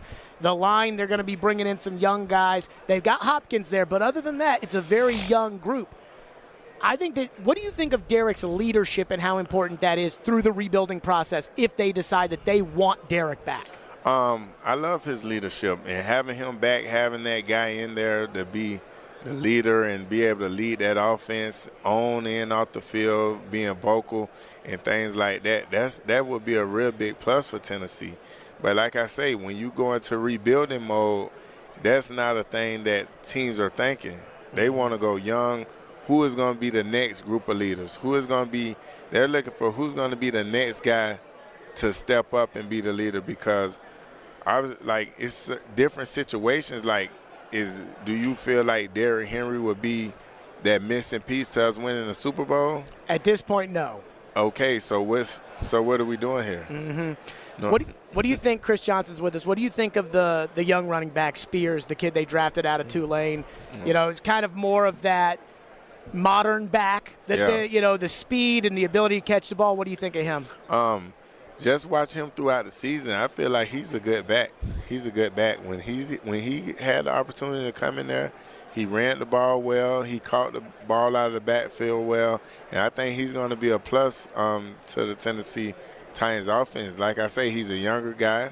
I don't think he's a guy that Tennessee is like, okay, we got him and we don't need to address the running back room anymore. I'm sure they're going to bring somebody in to help him, a little 1-2 punch or whatever like that. But he's a good back, and I think he's going to continue to get better and better the more opportunities he get. Chris Johnson, what do you think of Will Levis? Will Levis, I like Will Levis. I like the way he showed the toughness. He kind of remind me of a guy when I was there that we brought in Jake Locker. Strong guy, tough guy who will run the ball if they have to, who will drop the shoulder if they have to. But at the end of the day, he's a guy that can stand back there and make every throw. He throw it all over the field, and I think that's something that Tennessee been needing for years. Now, when you say Jake Locker, there are going to be a lot of fans, because it obviously didn't work out with Locker, that are going to hear that and say, whoa, we want better than Jake Locker. But it seems like you're saying that in a good way. When I say the Jake Locker, I'm referring to the toughness. Jake Locker got hurt a lot, but he was that guy that he was going to if it's 3rd and 1 and he's scrambling, he's going to go and put his shoulder down and get that first down. He's going to do what he got to do to get that first down. I'm speaking solely off toughness. What do you think of the new coach coming from Cincinnati, Brian Callahan? You know, it's kind of that new Shanahan wave of offensive coaches. Right. They call the plays. They've got their big play sheets. They've got their tight pants and their lattes. And what do you think kind of the new coach and the new direction of the team? I think he'll be good for us, because just like we just talked about the running backs and everybody got to evolve and things like that. Tennessee, you can say within the last – since I've been there, in all these years, been a running team. Run the ball, throw the ball when you have to. Everybody is going to the offense where you throwing the ball all the way around the field, throwing it 35, 40, 45 times, and him coming from Cincinnati and seeing some of the type of things that they've done over there, I think he's going to try to bring that same formula over to Tennessee, and I think it's going to work well with Will Levis. As a former player, the eras of Titan football, I look at it, there's the first era, there's the Steve McNair, Eddie George era. Right. Then there's the current era right now, the Derrick Henry era, and you're kind of in that middle. And I would say that you were probably the best player of that middle era of Titan football. When it comes to your relationship with the organization and your relationship with Amy Adams-Strunk and what you watch as she runs this team, taking it from her dad, you were on this team when her father passed away. Right. What do you make of how she's doing right now as the owner? Oh man, she's doing a terrific job. Like, and it's crazy because me and Amy didn't establish a relationship until like probably like after I retired. You know what I'm saying? Because like when I ended up leaving Tennessee, we kind of left on bad terms. Tennessee was somewhere where I wanted to play my whole entire career, but just knowing now that I'm retired and done with that, that's not logic for a player to start and finish wherever they started at. But I feel like I could have had more years in Tennessee if Miss Amy was there when I was playing, because when I was there, I didn't have a relationship with anybody upstairs. I didn't have a relationship with anybody. It was just like, the coaches and stuff like that. But the type of owner that Miss Amy is, she loved her players. She had a relationship with her players. She talked to her players. I didn't have that. So I wish she was there when I was there. But me and her established a relationship after I retired and things like that. And that's my girl. I love her to death. CJ, thanks for stopping by, man. It's Thank always you. good to see you. I know you're rooting on the Titans. Yeah. Thanks for coming by. Chris Johnson, Stillman and Company. We roll along 102.5, 106.3 The Game.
Stillman and Company, 102.5, 106.3, the game streaming live on Twitter, Twitch, YouTube, and Facebook Live. We are live from the Spring Hill Heating and Cooling Studios. Today, Radio Row, Super Bowl 58, one more day out here at Radio Row, presented by the Nashville Sheriff. The Nashville Sheriff is hiring correctional officers. Call 615-862-8170 or email kirk.hopkins@nashvillesheriff.gov. Again, they are the presenting sponsor of us out here. We are set to be joined by Tony Khan, who is the chief football strategist of the Jacksonville Jaguars. Now, I, again, am a little angered by the fact that he's not here. But I am going to say a couple things to you all before we bring him on. The first thing is, we know why he's chief football strategist. We know it's because his dad owns the team. So it's not as if Tony Khan is some brilliant genius who happens to be some football guru or savant or something like that. So that's part of the equation. So keep that in mind.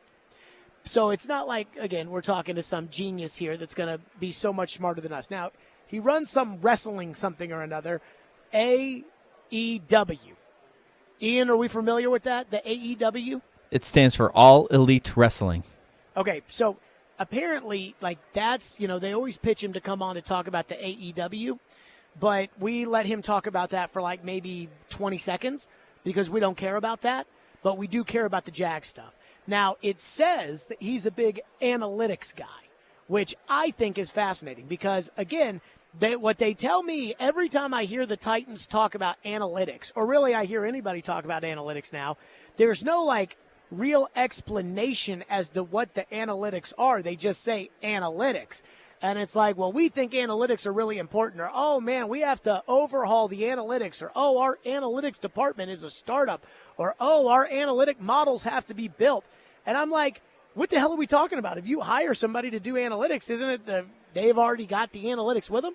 So I think he may be able to shed some light on this because, again, I think he is kind of more like me and you than probably somebody that went to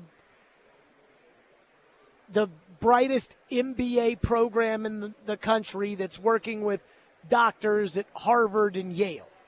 So I think there's that. Plus, at the end of it, I am planning to press him on whether or not Trevor Lawrence is actually the guy. And why he's not as good as C.J. Stroud at this point. And I wonder if he's going to say something. So keep that in mind. And now, again, I hate doing stuff. I hate when freaking people that don't matter. It'd be one thing if we were sitting here waiting for John Elway.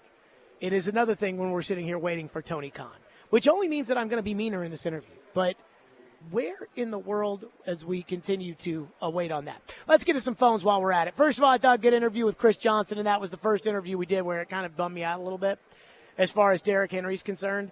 It seems to me like he thinks it's a foregone conclusion Derrick Henry's not coming back. There's this on the big spectrum on the Derrick Henry front that I guess I am different than everybody else, is that I don't think there's going to be any money in free agency for Derrick Henry to go get. So when TD yesterday's talking about, well, imagine what the Ravens could be with Derrick Henry. That's what we think of Derrick Henry and we think the Ravens should do.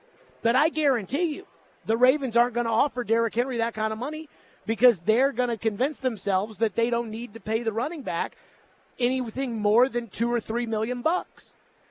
And so every time I keep hearing this talk about, well, does Derrick wants to win a ring? Sure. If Derrick Henry wants to win a ring for $2 million.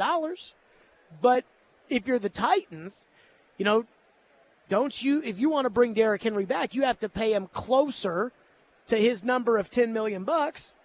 And so you're talking about $8 million here as opposed to $3 million in incentives there. And I think there's a big difference. And then the question is, do they want to keep Derrick Henry? So I guess I want Derrick Henry to be back with the Titans. I think it's, at least, whatever it may be. One texter says, but I just, again, listening to Chris Johnson, it just made me feel like, again, these people have convinced me a lot. Like if I hear somebody say something that I'm like, Chris Johnson did kind of convince me that it's probably a business and Derrick Henry's not going to be here. Matt from Fairview says, way to really excite us for the guest, Jared. You're angry he's not there and that he's not that bright because his dad works for the team. His dad doesn't work for the team. His dad owns the team. And that's, again, why we may be able to get something out of him. You know, that's what I'm looking for. I'm looking to get something out of him. I'm looking to see if there's, some tea, some juice. Whereas everybody else, they all, right to the vest and everything else. And so he's stepping up to the plate right now here on the program at Radio Row as we are live right now, as we are awaiting Tony Khan, who, again, is the chief football strategist for the Jacksonville Jags. And, again, I think he does analytics and also is runs the AEW, and so he joins us right now on the program. Tony, good to see you. It feels like it was just yesterday that you were on with us last year, and we enjoyed it because we got to talk, with somebody who actually knows something about Jacksonville Jaguars football, and get a little insight here and there, and just see kind of what the brass is feeling and saying. It's really. We have a great opportunity. We have a really great fan base. I think we have a great roster, and we have a great group that really is aligned. And we're all behind Doug, and we believe in Doug. And I think, we have a great chance to get it done and have a good season this year. Okay, so I want to start with the chief football strategist. Yes, sir. Okay, analytics. Yes, sir. I do not understand how analytics is different than anything else that we've already had for all these years. And I have a theory about analytics, and that is that people that are really, really bright or really, really educated use analytics as a crutch to not take full responsibility of an opinion that is had. Maybe. Now, where you sit, you take full responsibility one way or another because if you lose, people are mad at you. Sure. There's no way around it. You and your dad and everybody at Jacksonville, it's winning, losing. It's as simple as that. But I keep being told, I keep asking these analytic people, what does this really mean? How does this make somebody better in the NFL? And they're like, well, you take the injury history of how many guys have had this procedure that's been done. And I'm like, isn't that the whole point of a team doctor? Like that the doctor has seen these injuries before and knows So how do you guys use analytics? And how am I so dumb to not understand this new wave of the game? It's just a word, I guess, to describe statistics, which is everything in football. It's funny because I was having this conversation literally right before I walked in. The Radio Row is so crazy here. 45 seconds ago, I had a long conversation about this on the air with Cam Newton and talking about analytics with, a great veteran of the NFL. On a show called 4th and 1, which is often an optimal decision-making situation. And I know that for us, it's insights based on data, statistics. I mean, with the next-gen stats, we have more information than ever. That information, about players' speed and about so many different things in the game. And now for us, we use analytics really since I've been there. This is my 13th season working in the league. We've been utilizing it in player personnel, in the draft, free agency, but also, for things week to week in the games. And it's a very, very exciting opportunity for, me personally to come out here and talk to you about it because I love talking about football. I love talking about Jaguars football, and I think it's an area where we've really gotten better and done in the last couple of years as we built a winning culture in Jacksonville. Relying on in our player personnel and decision making data, and there's players we've been able to identify. Certainly for me, the undrafted free agency is where I use analytics a lot. And we've been able to find some good players over the years there. So there's a lot of different ways you can do it. How much do you guys put in when it comes to making a football decision? How much do you guys put in, what the analytics say, And then, the football people, the Doug Petersons that look at the tape and say, hey, I really like the way this guy comes off the jam, and I really like the way this guy. And how much do you add those things in there to make the big decisions? Well, the football decisions, Doug and Trent are very data-driven guys. They're going to make the call, but it's going to be based on their information. But, the data is very useful. They, everybody uses it. Winning and losing is a number too. So True. So the analytics say that you're 10-7 this year, and you're that guy. Yeah. Yeah. Sure. Yeah. So technically, your record is in data, and there's a lot of ways it can be used. But almost everything in football comes down to some kind of number, and there's all kinds of information that you can track from every play, and when you add it up, it's a lot of information. How much do you think that you guys? There was one move that you guys made that you guys got heavily criticized for, that I look back on now, and I'm like, that was a genius move. And it's the Christian Kirk signing. And I'm going to tell you why. Because everybody saw when Christian Kirk signed the $18 million.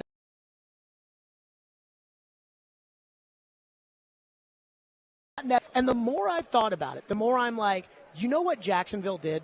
In a year where, in order to get a receiver, it was going to cost a lot in draft capital and in money if you wanted to trade for Tyreek Hill, like the Titans are going to trade you A.J. Brown, those kind of players, is we have to find the top guy, and then we have to pay him so much money that he has to come to Jacksonville. And the second you did it, everybody criticized.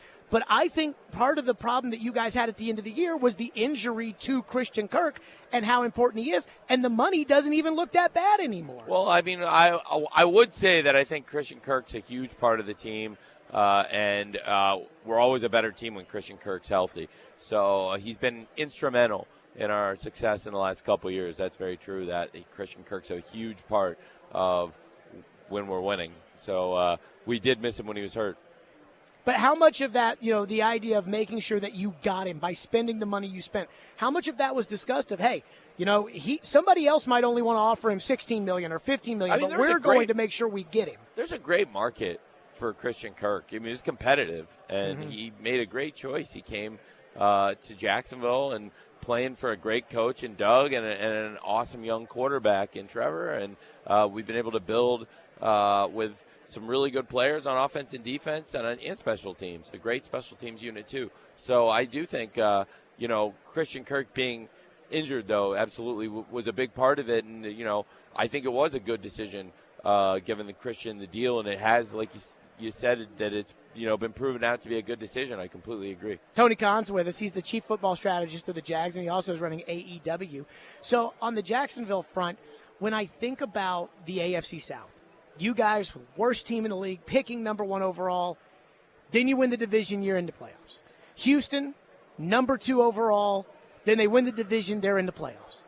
The Titans used to be at the top of the division. Now they're at the bottom of the division. I do wonder, it's very easy, in my opinion, to look at how a team finished the year before and say, oh, that's what that team is. But teams get better throughout the course of the year, and these games are decided by such small margins. Yeah.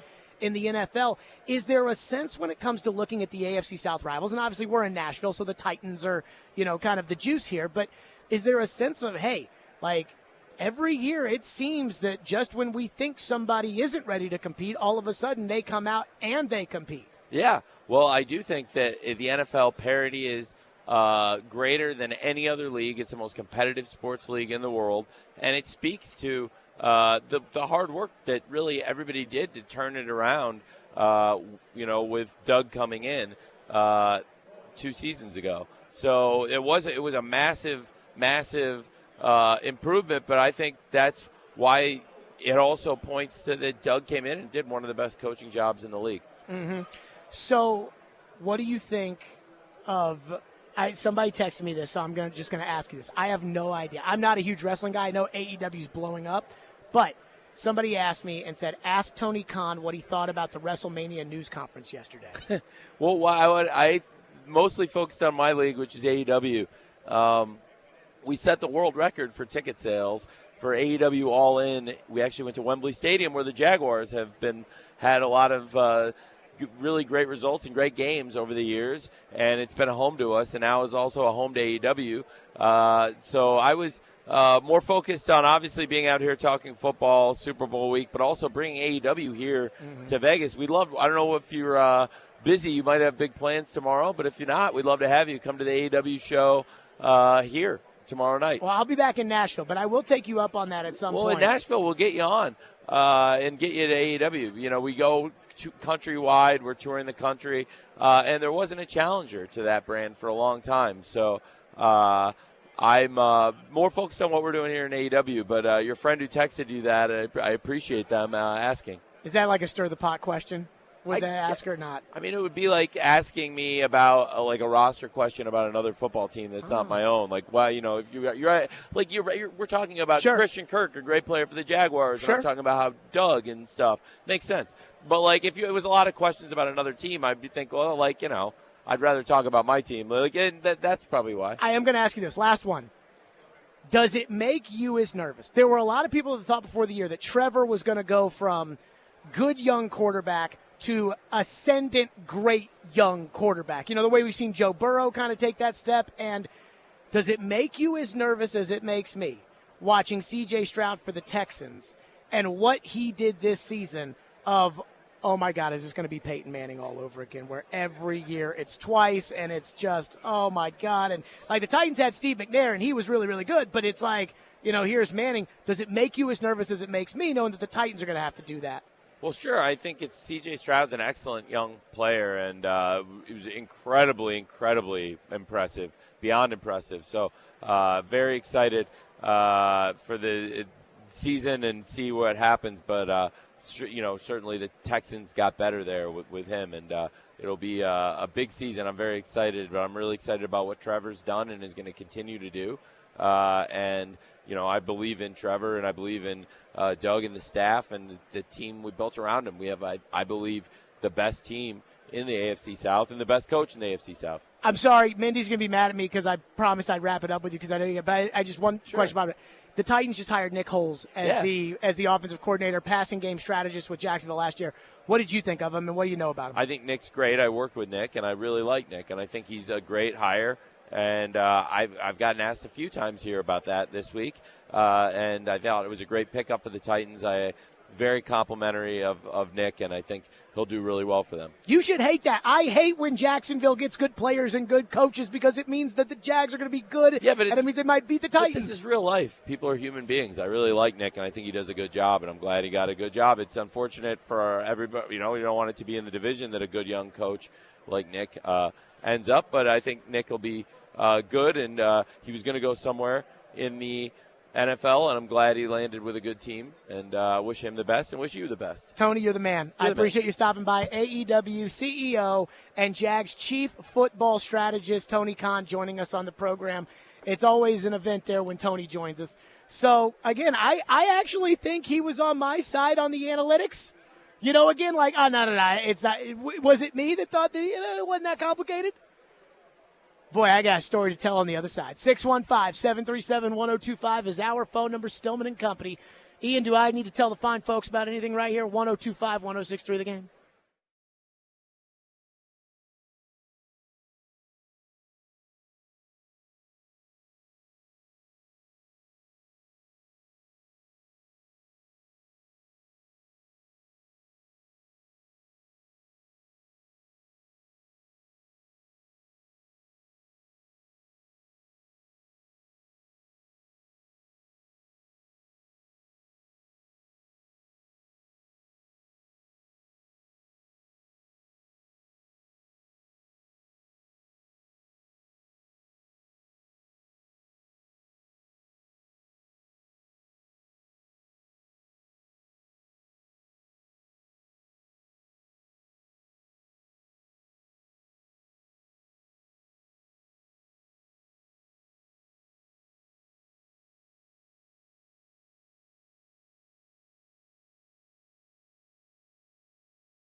Stillman and Company, a lot of people are reacting into the text line. Our phone lines are driven by WilsonCountyHyundai.com. A lot of people are reacting into the text line about that Tony Khan interview. You know, one guy says, what a terrible, I don't know if terrible is the right word, but it's expletive. I can't. What an interview. That's not your fault. Dude is clueless. I feel like I know more about Jacksonville than he does, and he wanted to talk anything but football. Dylan says that guy is clueless talking about Tony Khan. And I kind of said this. Earlier, like that I kind of felt like, you know, hey, like, yeah, he's chief football strategist, but like his dad owns the team, right? Like, I don't know. I don't think the Titans have that title, chief football strategist. And the Titans give all these guys incredibly ambiguous titles anyways. But I do truly believe that, like, if they had a chief football strategist, it wouldn't just be, yeah, he's our chief football strategist because his dad owns a team. So that is the case here. But when he sat down, to you people out there that are like, man, this guy's clueless. Man, this guy's not answering the questions. Guys, this man's not. Ian, should I tell him? I mean, sure. I mean, it's not going to get me sued, is it? I don't think so. What's the status of that in that state?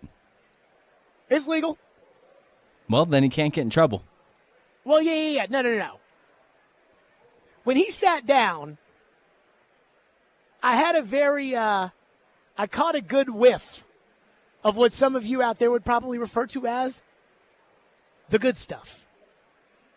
Now, I don't know for a fact that it was the good stuff. Maybe it was somebody puffing the good stuff around him. Maybe I'm just telling you, I caught a whiff of the good stuff, and then I listened to his answers about Christian Kirk, you know, where I thought I was really complimenting him, right? Like about, hey, that was like a really good signing that everybody crapped on you guys for when you did it. And instead, he was like, yeah, you know, we signed Christian Kirk, and, you know, he was a really good player. It's like, man, that might be what would happen if I had one of those little gummies, you know, the legal ones in Tennessee. If I had one of those and I got on the air, which I would never, ever, ever do because I do not want to get fired, and I probably would, but that's probably what that would be like. Not saying that he was, just saying that, well, I caught a whiff of the good stuff. Just saying, or what some people would refer to as the good stuff. So I don't think it's as much clueless as much as it was, you know. One texter says he's got to stay that way to deal with the headache of Trevor Lawrence. Trevor Lawrence right behind me right now doing an interview with Sports Illustrated, wearing this giant Gatorade Letterman's jacket. And I am always amazed at how long that man's face is. It is long. But I don't think that they, like, I wonder how much say Tony Khan really has, right? Like, he's the chief football strategist, but is he really the chief football strategist? By the way, what is this deal with WWE and AEW? Do we know what that is? Nope. I mean, so as far as why he didn't want to answer the question? Well, when Adam Vingan texted me and said, ask Tony Khan about what he thought about the WrestleMania news conference yesterday, I knew that was like a stirring the pot kind of question. But since I don't give a rat's ass about AEW, I figured I'd ask anyways. And I did. And as you could tell, when it came to the AEW stuff, or the WWE, he's like, oh, I'd rather talk about my own league. And I was like, oh, well, that sounds like something that he doesn't really want to talk about. And I guess it's why I asked. I was like, was that a stirring the pot question?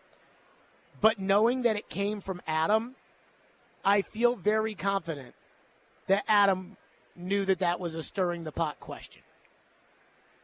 Adam, by the way, said, here's what Adam, this is the text from Adam. Ask Tony Khan about what he thought about the WrestleMania news conference yesterday. Adam, by the way, I think Tony Khan's role with the Jags is largely symbolic. Tony Khan owns AEW. You weren't supposed to ask, ! He said ask, and I asked. Then he says I'm not supposed to ask? Don't ask. Adam Vingan, I'm looking at the camera right now. Do not ask me to ask something that you know that I know nothing about. You know I know nothing about wrestling. You know that I could not give two poops about AEW or WWE or WWF or WCW or W. Jared Stillman W. You know I don't care. So don't be asking me to ask questions about wrestling to a wrestling person when I don't know anything about wrestling. And you know I don't know anything about wrestling, and I'm not going to learn anything about wrestling because I do not care. So what's this stir in the pot that's going on with the wrestling? Can somebody clue me in on this? No clue. I mean, what? Well, they're like rival leagues, I think. Are they? I think so. They're not. I don't think they're the same. I don't think they're owned by the same people. So I think one of them's probably more popular than the other, if I had to guess. And so maybe WrestleMania, is that the WWE? It's probably more popular than AEW. So maybe he didn't want to talk about it. I don't know. Texter says he is really clueless. I've seen him talk on AEW, and trust me, he's clueless. They are rival promotions, and WWE is leaps and bounds better. Well, isn't WWE like, that's the established brand, right? Yeah, that's like The Rock. Yeah. So, by the way, I don't know if you've read that a couple Which weeks apparently, ago. I guess there's some drama involved with The Rock and WWE, so that might be part of it. Well, those headlines on Vince McMahon. Oh, yeah, those were not pretty. I mean, if any of that stuff's true, like, he's going to jail, right? I think so, maybe, yep. I mean, that stuff was heinous. And Sounds so like he's definitely done in WWE. I mean, so I don't know how you sit there and say that things are going great for WWE. I mean, again, I don't know anything about it. That is not my cup of tea. One texter says they're not rivals, more like NFL versus XFL. Adam said that AEW is the chief rival to WWE. And Robbie Stanley just texted me and said, I'm just catching up on this Khan interview on YouTube. Is he okay? ? I'm like, Robbie. Cheech and Khan. Cheech and Khan. Yeah, I would have liked if Robbie had been sitting in this seat right here so that he could have gotten the evaluation of, the odor of the good stuff, as some would say. 615-737-1025. Okay, somebody texted in yesterday and said, Jared, I am really, really enjoying the programming out there. It's really, really great, but don't forget to talk about the Super Bowl because you're out there for the Super Bowl. And so I do have a Super Bowl take in which I kind of feel is a narrative that's starting to kind of poke through that I think may actually have some real ramifications, winning and losing here. And we'll get to that coming up next. 615-737-1025 is our phone number here on the program. Speaking of basketball, which we were not speaking about, but we are now. Tune into 93.3 Classic Hits tomorrow as MTSU basketball takes on FIU on the road. Pregame at 12:30, tip-off at 1, with coverage also available on 93.3 Classic Hits and at 93.3classichits.com. And then we got Vandy basketball tomorrow. Vandy men's basketball takes on South Carolina on the road. Pregame at 11:30, tip-off at noon. Coverage also available at 102.5 The Game's app and at theGameNashville.com. And Sunday, 94.9 The Fan, we'll have Vandy women's basketball at Georgia. Pregame at 10:45, tip-off at 11, and coverage is available on the 94.9 The Fan app.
And I'm not that sold on San Francisco's defense. I thought they've been a bit too much as the season has waned.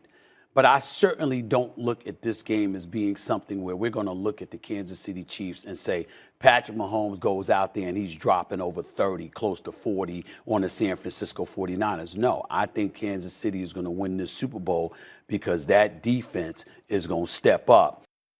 There you go, Stephen A. Smith talking about the Super Bowl on Sunday. So there's some narratives that are out there about this game. Now, I have guaranteed that the Chiefs are going to win on Sunday. I'm sorry to ruin the last football game that we have this year, but sometimes we just have to face facts. And the facts are the Chiefs are going to win on Sunday. I don't see how San Francisco could win. It just is what it is. Now, that being said, let's get to some of the other narratives that are going to come out. I asked Michelle Beadle about this when she was on earlier today about how, do you just decide like ahead of time? Do we decide what our opinions are before the game? So if San Francisco wins, then all of a sudden it'll be about how Brock Purdy proved all the haters wrong, or do we watch the game and then after the game we decide what to think? I would like to believe that we will watch the game and then decide what happens. But I know a lot of people want to have their opinions and be right about them, and so they get, so locked into it that it's like, okay, this is going to be the narrative if this happens one way or another. If Kansas City wins, which I think is going to happen, then I do think Kyle Shanahan probably does get the he can't win the big one moniker. It's one thing for Brock Purdy to not win the big one. He's still young. It's early in his career. He'll have more opportunities, especially if he's as good as everybody seems to think he's going to be. Like, that is all, this has nothing to do with Purdy unless he wins. But with Shanahan, he blew the lead in the Super Bowl with the Falcons. And yes, I know he wasn't the head coach, but Dan Quinn had farmed out that side of the ball to him. And the reason that they were there was because of him. And so he had the autonomy to run the football and to kill the clock, and he didn't. Then he blew the big lead against the Chiefs in the first Super Bowl. Now, it's not Kyle Shanahan's fault that Jimmy Garoppolo missed a wide-open Emmanuel Sanders at the end of the game that probably would have made him MVP and would have won that Super Bowl. But it happened. Then they blew the big lead against the Rams in the NFC title game in the fourth quarter the next year, in large part because Jimmy Garoppolo freaking stinks. But still, Shanahan was captaining that unmitigated disaster. And then there's this year.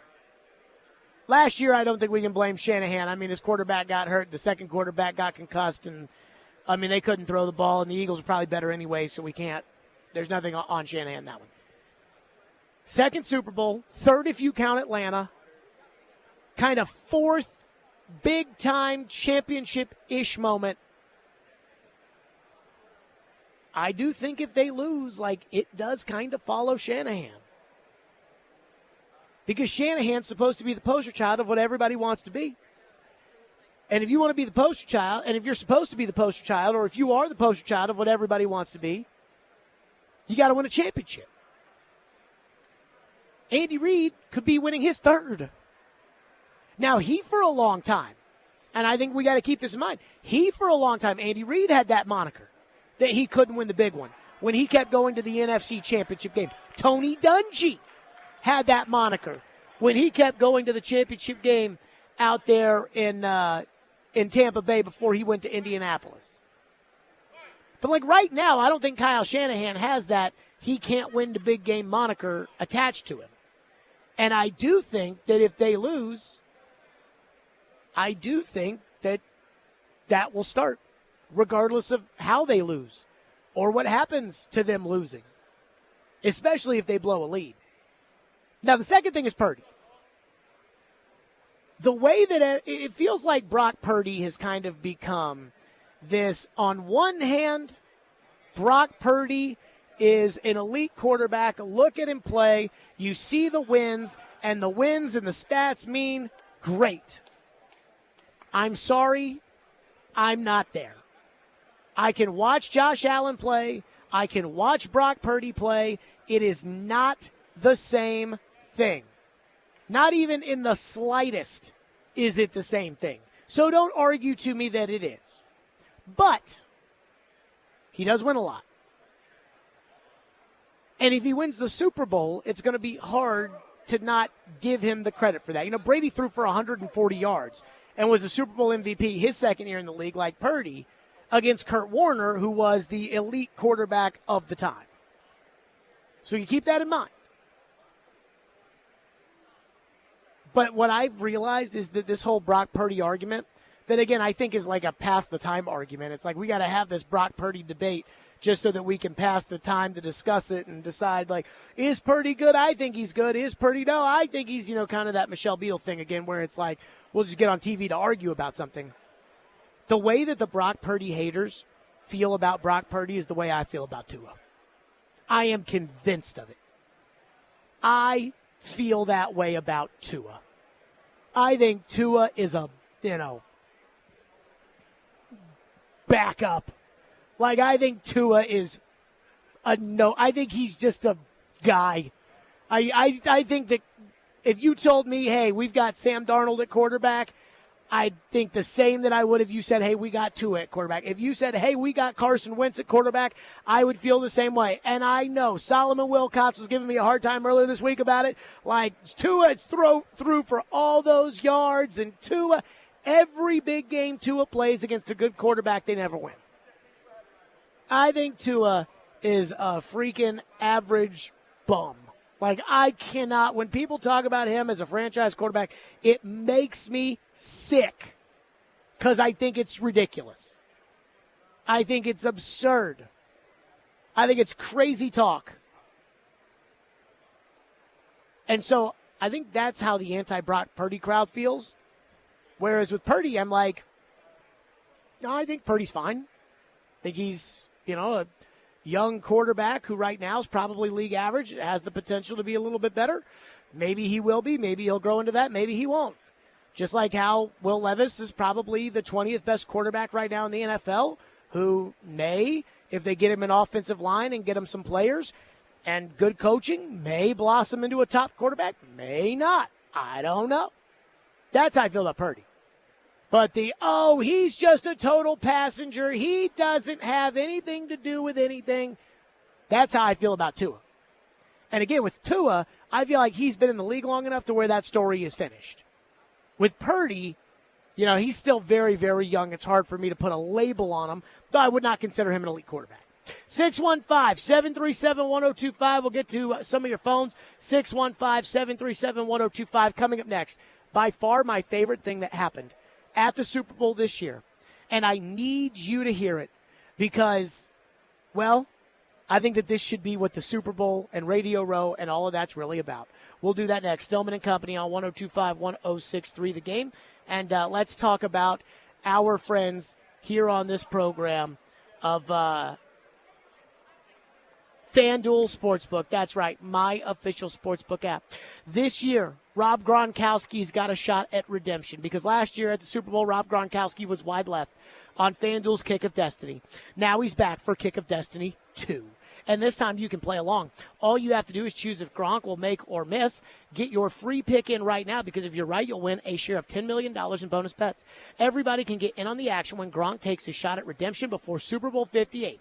Whether your team make or team miss, just head to the FanDuel Sportsbook app to get your pick in. It's absolutely free. Then tune in before the game to see Gronk's kick live. You'll win a share of $10 million in bonus bets if you're right. New to FanDuel? Just visit FanDuel.com/JGM to sign up and make every moment more with FanDuel, an official sports betting partner of the NFL.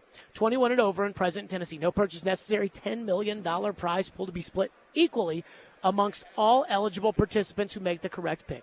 Prize issued as a non-withdrawable bonus bet that expires 7 days after receipt. Restrictions apply. See full terms at FanDuel.com/sportsbook. Gambling problem? Call the Tennessee Red Line at 1-800-889-9789.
so you mean to tell me that the greatest pass rusher who ever lived, who terrified grown men, is like sitting there saying like, oh yeah, I'm now watching Star Trek Deep Space Nine for the 18th straight time. It was, we did not go into that interview thinking that was going to happen. I mean, his daughter's the one that kind of outed him, which was hilarious. And then, but his face lit up. He just all of a sudden was like, oh, Star Trek. And then Cody got excited because he loves Star Trek. And it turned into a whole thing. And I'm just like, this is a kind of surreal moment, isn't it? Just sitting here with Lawrence Taylor talking about Star Trek. And he's excited about it. It wasn't like we asked him. No, he knew all the shows and all it. It sounded like if I saw him last year, he was walking around here on this Friday. Yeah. And he didn't have like any handlers with him because this place is about to be a freaking ghost town. Yeah. Like in about an hour. Yeah. And so he didn't have any handlers with him or anything. And I'm standing there and I'm like, do I go up to the greatest pass rusher who ever lived, Lawrence Taylor, and do I say, LT, can you come on my local radio show in Nashville?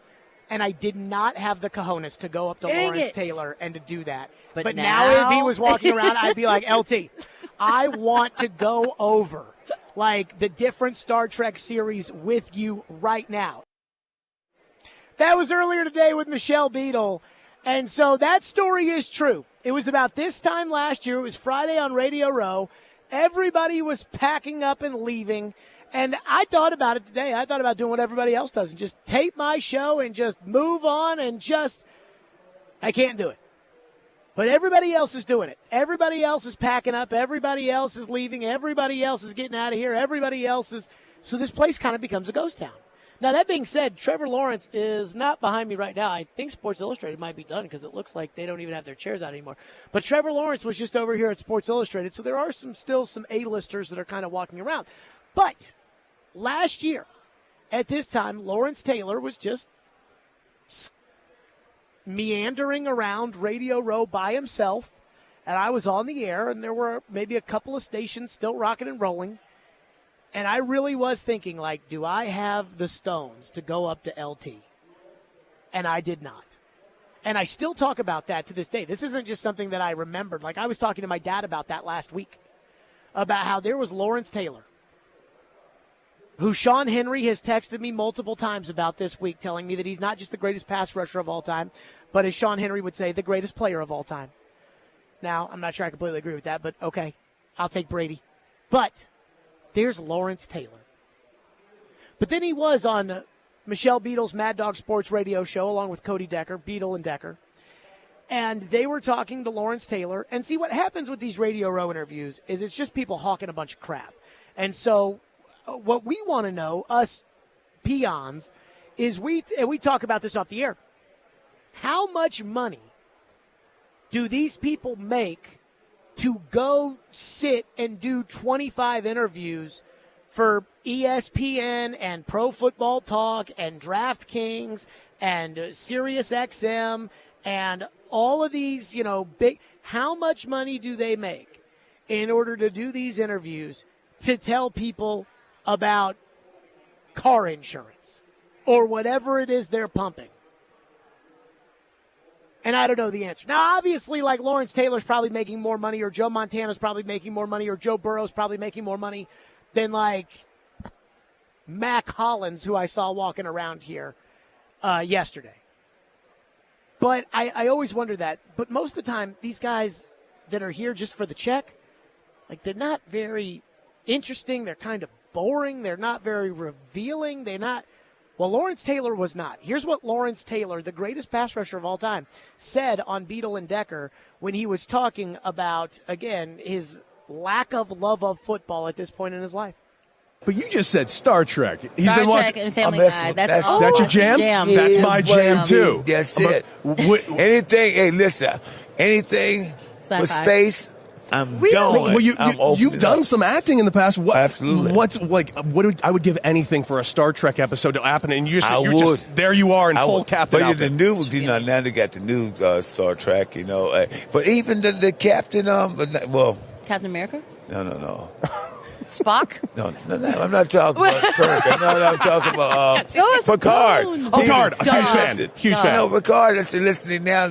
Oh, let me sit and get comfortable now. Hey, And then you got Star Trek, you got Next Generation, you got Deep Space Nine, you got Lawrence Taylor is my favorite man on planet Earth. Yes. What's yes. happening I'm a big DS9 fan Oh myself. yes, man. You guys are Tell talking you this what. language. Oh, This is shoot. terrible. I never thought I'd see LT nerd out with Cody. And I'm just Over sitting here Star like Trek. watching you. It go turns back out and forth. you're the nerd. I'm on the outside. That's right. We are the cool ones, and this is our moment. Fine. Lawrence Taylor, loving Star Trek. Who would have ever seen that coming? And it makes somebody like me who loves Star Trek feel so much better about it. And I gotta say this, I am not a huge sci-fi nerd. Like, I do not really like Star Wars very much. I mean, I've seen them, but I am not a big Star Wars fan. I do like Stargate SG-1. But the Stargate movie, nah. Some of these other things, Babylon 5, no. Battlestar Galactica, no. I just like Star Trek. And the fact that Lawrence Taylor is right there with me, it makes me feel like I can now relate to Lawrence Taylor, which is something that I never thought I would say. All right, back to real stuff. Chad's going to join us coming up next live here from Radio Row here on Stillman and Company, 615-737-1025. We are rolling along. It is a Fireball Hot Take Friday. Ian, do I need to tell the fine folks about something? Let's tell them about Fireball Whiskey. That's right. You've probably got a Super Bowl party going on. Either you're hosting it or you're going to it. Don't go to a Super Bowl party that doesn't have Fireball. Make sure that when you get there, that there is a bottle of Fireball. Either you bring the Fireball to the party, or if you're hosting the party, you make sure you have the Fireball. And then if a bunch of people bring Fireball to your party because they heard this spot, then you have it for all the parties in the future.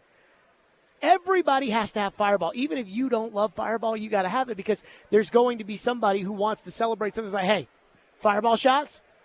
Okay. Fireball whiskey goes down so smooth and it tastes so great. Do not let your party not have Fireball. Ignite the night. Please do it responsibly and be 21 years or older to enjoy. That's Fireball Cinnamon Whiskey.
Stillman and Company, 102.5, 106.3 The Game, streaming live on Twitter, Twitch, YouTube, and Facebook live from the Spring Hill Heating and Cooling Studios today.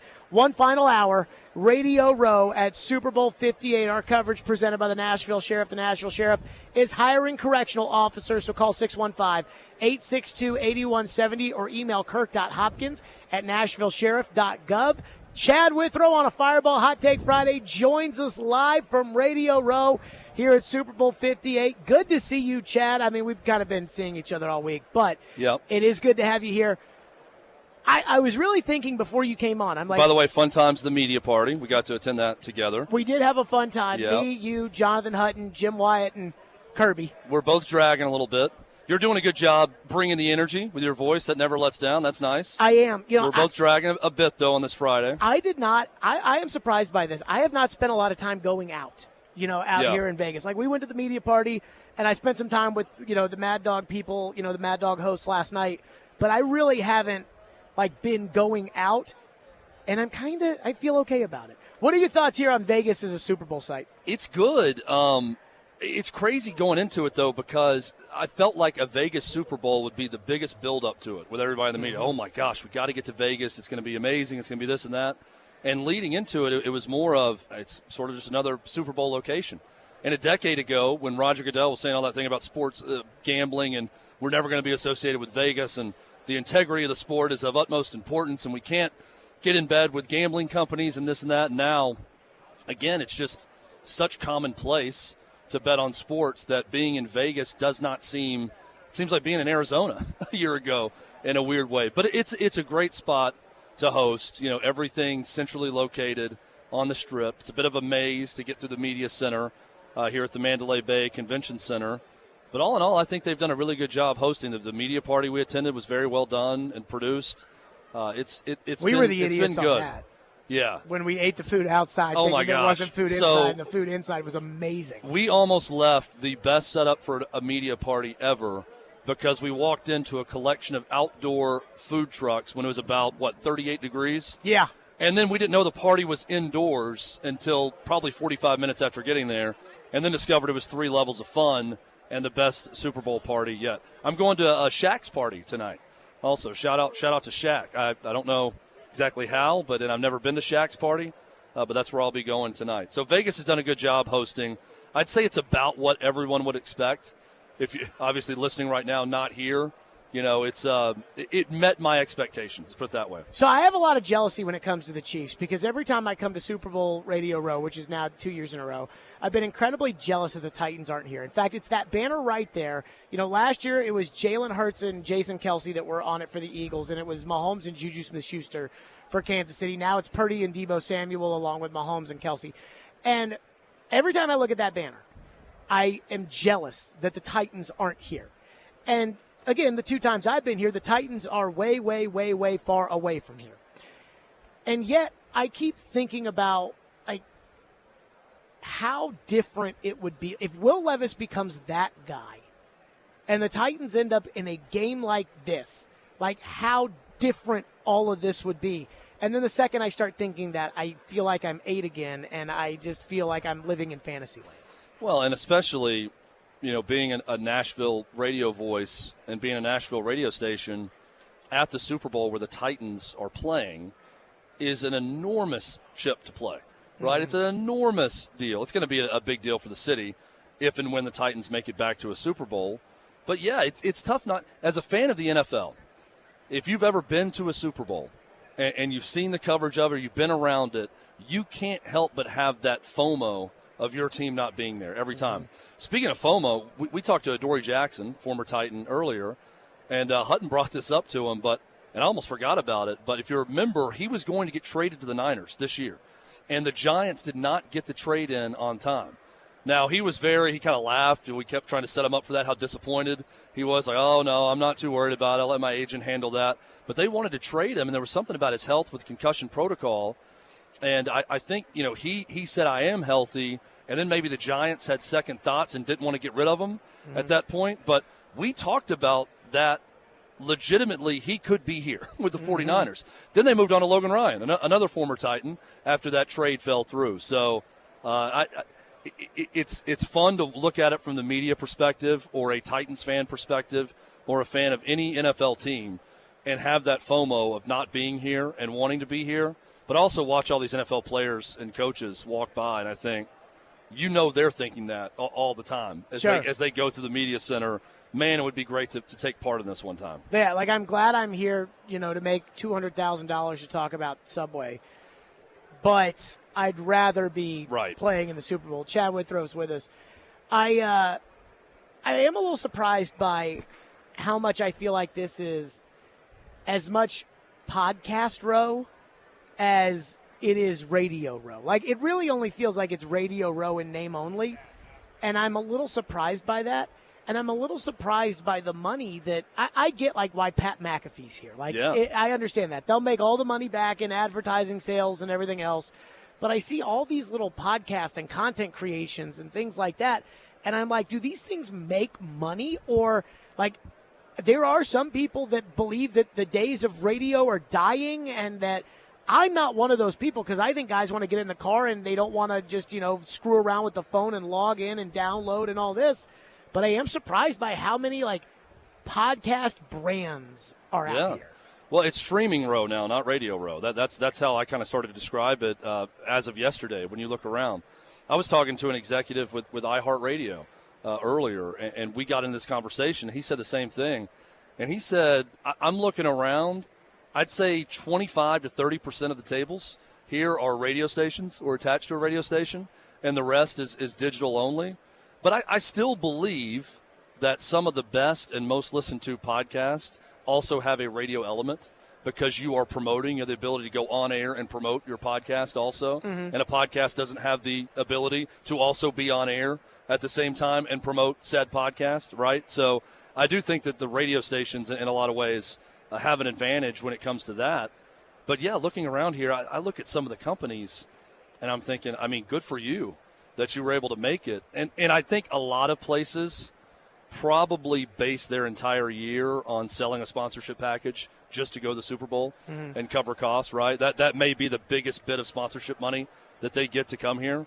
But I started coming to Super Bowls. My first one was Detroit at the end of the 2004 season. That was Super Bowl 40. Yeah, that was Super Bowl XL. Super Bowl 40. This is Super Bowl 58. So this is my I missed one, 17th or 18th Super Bowl. And watching that evolution of no backdrops, no cameras like the one we have in front of us here, and just guys at a table or girls at a table in audio only, talking on a radio station with nothing else, to now where everyone's got a camera, everyone's got a backdrop, everyone's got something going on. It's been wild to witness. And I just wonder again, like, it's not that I have anything against podcasts, because I like podcasts. People come up to me and they're like, do you have a podcast? I'm like, no, I don't have a podcast. I'm on the radio for 4 hours a day, and that gets podcasted. Right. And so if you want to hear me, just go listen to that. But I can't. I know this will surprise people. I can't talk anymore about the same things, and I already do talk about the same things. And yet, I just see all these podcasts that are out here, and here's my one gripe with podcasts. But you are a podcast, too. Sure. Your response to everyone should be, I'm on podcasts. You can get me on podcasts, but I host a radio show. Absolutely. Subscribe anywhere where you get your podcast. Just search Stillman Company. There you go. I do think there's an element of sports radio with calls and live reaction, and I just don't think that you can get that on a podcast. And we were talking to Mad Dog about this earlier this week, and Mad Dog was like, I can do 40 minutes once a week in my sleep. And I think I can probably do 40 minutes once a week in my sleep too. And yet there are people of these podcasts, like Sports Illustrated's right behind us, right? I don't want to crap on them, but they've got like Josh Allen and Trevor Lawrence and Emmitt Smith and Jerry Rice, and all these people have come by here. Where do I find that? Where do you find guests of that caliber, or you're going to get it everywhere? No. Where do I find Sports I got you. Yeah, I have no idea. For me to watch Jerry Rice for whatever the hell they were talking about. Yeah, that's a great question. I wouldn't know. I guess their website, and maybe they have a live stream element on the website and on podcast or videocast. I don't know. You hit on something, though. and I think this is going to be true for a while, regardless of the state of whatever the sports media business becomes in 5-10 years. There's always going to be a place for a live local sports show that is interactive. Mhm.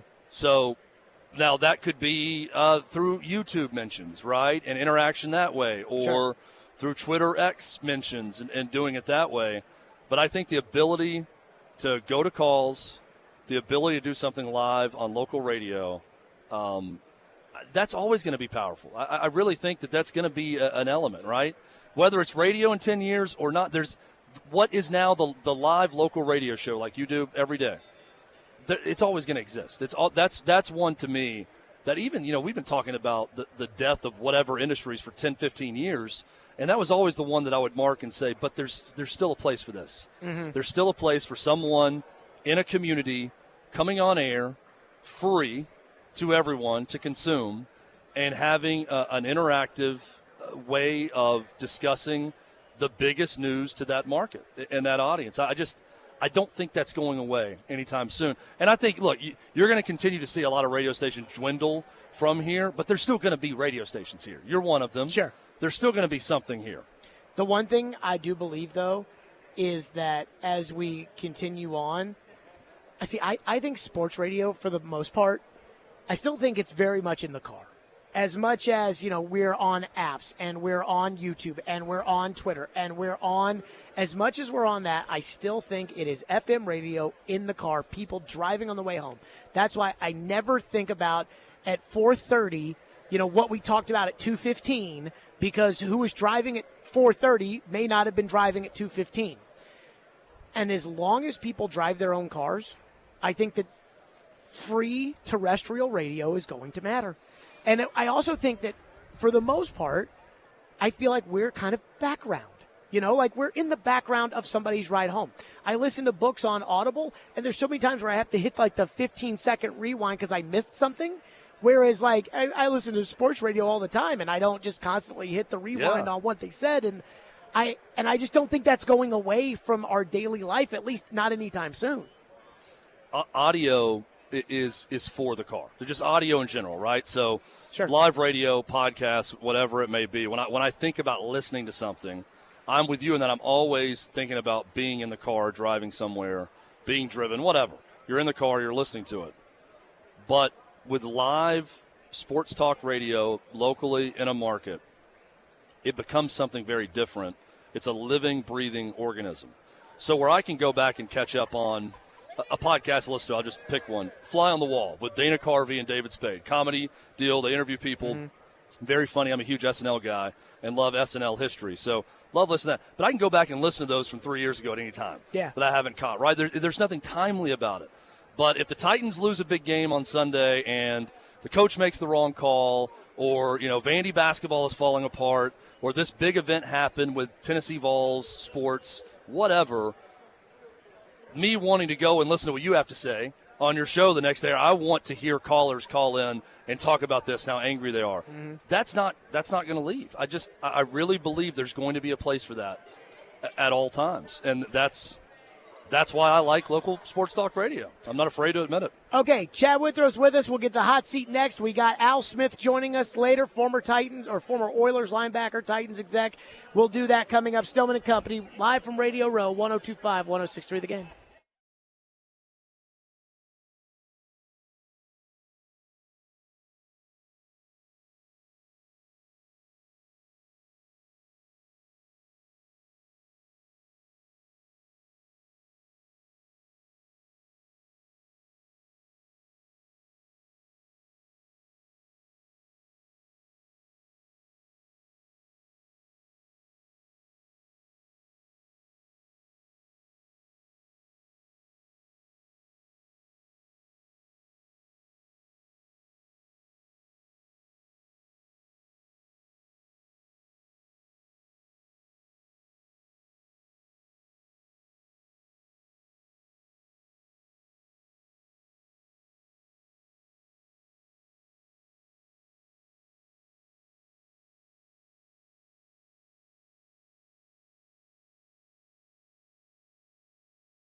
Stillman and Company, we are live at Radio Row at Super Bowl 58. Chad Withrow's with us as he always is on a Fireball Hot Take Friday. You've thought you want to get right to the hot seat. Hot seat time, baby. Let's do it on this Friday. Let's go. We're in Vegas. Time for the hot seat. Okay.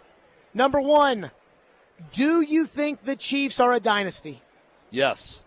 Yes, I do. I think Andy Reid, Patrick Mahomes, Travis Kelce, Chris Jones, those leaders of this team, I will remember as an initial dynasty. Now, getting the third would certainly cement that, right, for that group if they win on Sunday. But, yeah, when I think about this time, I'm going to think about these great Chiefs team. So when I think of dynasty, I think, okay, if I'm thinking about an era, who was the team in that era? And multiple championships are involved with that also. And I look back and think, yeah, the Chiefs are a dynasty. I think they need a third. Yeah, they're going to get it. I've guaranteed. I have a hard time betting betting against Patrick Mahomes. I have a hard time. I've done it too much since they started to fall apart early in the year. I've done it twice now in the playoffs, and I'm not going to do it again. I'm not going to do it a third time. I think the Chiefs are going to get it done. Okay, number two. Who will throw a better first Super Bowl, Las Vegas or Nashville whenever Nashville gets the game? And I'm guessing we'll get the game in like 29 or 30. Nashville, and here's why. Everyone here has been to Vegas, right? I think everyone on Radio Row has taken a trip to Vegas. Vegas, you kind of know what to expect. I still think as popular as Nashville is as a tourist destination, and you know this just talking to people and meeting them on Radio Row, when you say Nashville, a lot of people are like, man, that's an awesome town. I love going to this restaurant. I love going to this bar. I love Broadway. Or they say, I got to get to Nashville. Yeah. I've heard so many good things about it. So I think the takeaway from so many people that go, whether it be fans, NFL, people who work for the NFL, people in NFL media that cover the teams, I think the impression of Nashville is going to last longer and be more impactful. So I think Nashville will have the upper hand from that perspective. The NFL draft in Nashville is a perfect example. Everyone I talked to in media that was at that draft says it should be there every other year. It should be a 2 or 3 city rotation, and Nashville should be one of those cities. So I think that the reason why Nashville's going to be better is because everything that's outside of the game is going to be on the other side of the river. Yep. And then the game and every stadium thing will be on the stadium side of the river. And I think it probably works better than that, whereas this does, even though the strip is kind of tight, this does feel like pretty spread out and all that kind of stuff. If you go somewhere else, like we're on one end of the strip, right, where the convention center is. If you're going to the middle or the other end of the strip, you are typically getting on an interstate for 4 or 5 miles and then getting off another exit because the strip is so traffic congested the whole time. And, yes, Super Bowl in Nashville, it will probably be at Music City Center is where the media activities will be. Everyone's going to stay at the Omni. They're going to stay at a hotel right next door. There's going to be Broadway right there. I think it's just going to be really convenient. Not that this isn't, if you're staying like we are, somewhere in the building, but I think it's going to be perfect, and I think it'll be better than Vegas. Who was your favorite Radio Row guest that you had here at Super Bowl 58? So a couple of answers to this. I want to give one sports, one non-sports answer. Sports answer for me was Greg Olson. We had Greg Olson on today, and he was very open about granted, we're both Fox employees, right? Full disclosure, and he knew that. Was he promoting? He said, by the way, because he had a Fireball hat on. Yes, he was. He was here for Fireball. Good. And he said, "What you?" So he should have come on the show here. Absolutely, yeah. And he was really good talking ball. He's very analytical. The way he, I know you say that he talks too much sometimes on air, but he sounded like the guy on air when he was on was talking ball. But he also was open about, hey, it's disappointing. I was doing a really good job. I really like Kevin Burkhardt. But, I knew this was coming when they made the announcement. He's like, I know I have to be good because I'm not Tom Brady. Quarterbacks and the guys who had better careers are going to get, they're going to get better opportunities quicker. But said that, he's pretty open about I'm looking for a number one opportunity. I think Fox allowing him to shop around. If he finds it, they'll negotiate a release for him to go do that. But if not, he's going to be the number 2 team. He said that. He's like, that's fine. If ultimately that's what it is, then that's what's going to happen. But that's not what he wants. So that was my favorite sports interview. Non-sports interview, Kevin from The Office. Mm-hmm. Brian Baumgartner, the actor who plays Kevin from The Office, because we got into a lot of things about the way that set was run, how they had to act in the background of everyone else's shot. And usually when you're on a show, you get to shoot your parts and then leave, but no one could ever do that because they're constantly working the office behind every other scene. no matter who's there doing what. Really, really funny, really good. So those are I cheated a little bit, but those are my two answers. Okay. Now, who was your least favorite Radio Row interview or biggest disappointment on Radio Row? Biggest disappointment. And this is no fault of this person, but Andre Reed. And we've had him on before, and I think it was because it was first thing in the morning, and I think we were his first interview. But it was just one of those interviews that never jived well or meshed well, because I've done radio with you a lot. We know each other's rhythms. I get so much anxiety in an interview that doesn't jive well. Yes. But we know each other's rhythms. We pretty much know when the other one's talking, jumping in when they're done. It was one of those where everything he was saying was fine, but we kind of got into his Super Bowl ring being stolen in London. Then he started talking about London, the city. But we didn't know when he was done with his thought. So he'd kind of go slow, then stop, and then start again. And it was just a lot of fits and starts. So, again, I'm not going to bury the guy. It's no fault of his own, but I'll go with Bill's great receiver, Andre Reed. I'm a little surprised by that one. Okay. How many quarterbacks would you take over Brock Purdy? Well, let's name them. Patrick Mahomes, one of them in this game. Allen. Josh Allen. Joe Burrow. Lamar Jackson. Aaron Rodgers. I'm trying to decide on Jalen Hurts. Justin Herbert. C.J. Stroud. Yeah. 7. I'm not going to go Jalen Hurts, so I'm trying to bounce around the whole league. I think 7. And it's close to me between Hurts. Jordan Love? No, it's close to me between Hurts and Jared him. Goff? Here's the Dak thing about Prescott? no, none of those. Here's the thing about Purdy. He's had a really good statistical year. He's in the Super Bowl in year 2. He is Mr. Irrelevant. He is seen as a game manager that is just simply there to stay out of the way of a great running game and a great defense. It sounds an awful lot like Tom Brady, the start of his career, in that first Super Bowl win for Tom Brady, where no one respected Tom Brady. He had the drive, Vinatieri makes the kick, suddenly they're Super Bowl champs, and he goes on to win 6 more. But Brady was different, and he had 3 different eras of his career. He became the guy leading this high-powered offense, leading the team statistically in that second part of his career. He was a game manager in the first part. So everyone wants to compare Mahomes to Brady and will he win more Super Bowls or will he get the same or will he be the GOAT? I get all that. But from a story standpoint, the comparison is Brock Purdy. And it's starting out, Brock Purdy and Tom Brady. I'm not saying he's going to become Tom Brady, but it's almost the exact same start to both careers. And remember that Brady threw for 145 in that Super Bowl that he won. Warner threw for like 400 in that game. And Warner was the MVP at that time. And, Brady was, again, kind of game managing. Brady might not have even been the best quarterback on his team at that point in time. No, remember when Bledsoe came back, there was a lot of thought that he should take the job back, even after Brady won the Super Bowl. So, I think that's where Brock Purdy is right now. And I'm kind of guilty of this too. He's been great, but I keep waiting for the 7th-round pick to show up. And any little mistake, that interception he threw in the first half against Detroit, back in my mind I'm thinking, oh, there's the 7th-round Brock Purdy that no one thought was going to have. Now he's going to start playing. And then the guy's making plays with his legs to get first downs late in the game, making huge plays. So, look, he's been really good. But, I think it's natural because of where he was drafted to give him the label of game manager. But, if you're managing a game and you're winning at that level, well, then that's a great quarterback. Quarterbacks are asked to manage the game, and he does his job. Last one quickly. If there was any one guest on Radio Row that you could have gotten that you didn't get, or not could have gotten, but any Radio Row guest that you could have had, who would it have been?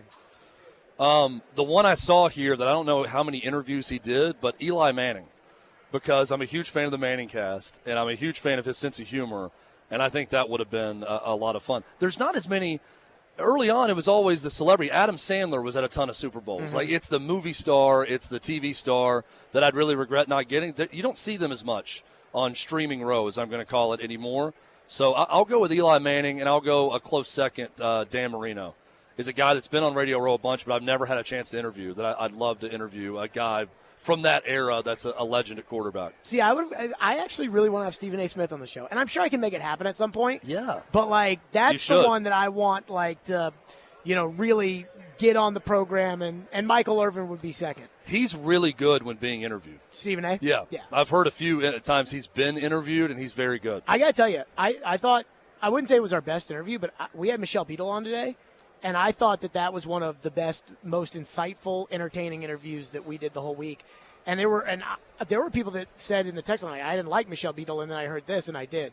And so it was wild times at Radio Row. Any open-ended conversation that's smart, to me, is always engaging and fun to listen to. So I'm sure Michelle Beadle was really good. Everybody's really nice on Radio Row, too. All the guests you have on, I feel like everybody's kind of in a good mood. By Friday, people get a little tired and maybe a little more irritable, but for the most part, I think this is a good event at showing that, people generally are pretty nice. Everyone I've met, very cordial, very friendly, regardless of status. So that's always cool to see. Chad Withrow, as always, joining us. Great stuff. Al Wilson, former Oilers linebacker, former Titans executive, will join us coming up next. His thoughts on the Titans, on Levis, on Henry, and everything else. We'll do that next. Stillman and Company, live from Radio Row on a Fireball Hot Take Friday. It's 102.5, 106.3 The Game.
Stillman and Company, we are live from Radio Row 102.5, 106.3 The Game, joined now by Al Smith, the former All-Pro, Pro Bowl, quarterback of the defense, middle linebacker of the Houston Oilers, also an executive under Floyd with the Titans in the front office, and Al is now the president of the NFL Alumni Association, the Tennessee chapter. So, Al, it is good to see you. You're part of Gear Up Tennessee, the partnership with the Tennessee State Department of Health that is focused on helping people stay healthy, which includes staying up to date on their shots.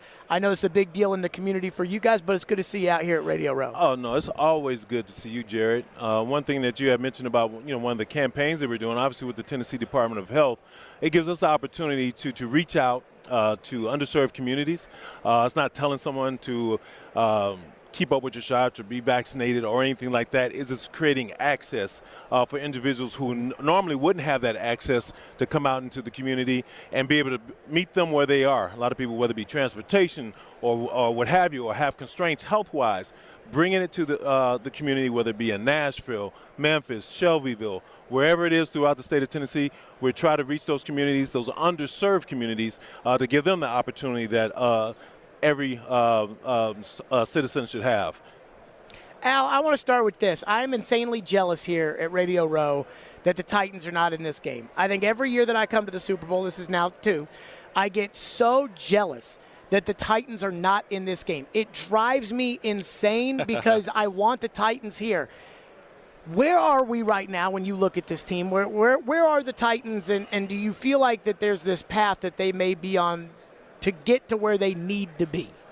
Well, if you asked me this during the season, I would say it was a long path. Mm-hmm. But at the same time, I feel like now, with the new coach, I don't know him or what have you, I haven't met him or anything like that. But being an offensive-minded coach, being able to work with the quarterback, give him the opportunity to excel. Because a lot of, what people don't realize, a guy like Will Levis, from year 1 to year 2, defenses, I'm a defensive guy, as you had alluded to, will catch up to him. They have film on him. They're able to study him. This next year is going to be a lot tougher for him because they're prepared for him. He's not going to sneak up on anybody. His talents aren't going to sneak up on anybody. They see what he can do. They see what he can't do. They're going to give him the opportunity, if they can protect him, to be successful and not have him have to do a home run ball every time and being able to put some pieces around him. But you have to be able to protect him. And once they get that protection, then the running game get kicked back off and the passing game continue on. And if they can do that, they will be in most games that have a chance. You just got to give yourself a chance to win. But if a quarterback's on his back, struggling all the time, he's not going to be able to have a chance. And I think now, and they brought some guys in defensively. I don't know who the coordinator is. I'm familiar with the linebackers coach. Yep. And played with Steve Jackson, the DB coach. Played with those guys, so I know what type of coaches they are. And if they can have a scheme on the defensive side of the ball, give them an opportunity to be successful as well. But with all that being said, I still think they're a few years away. But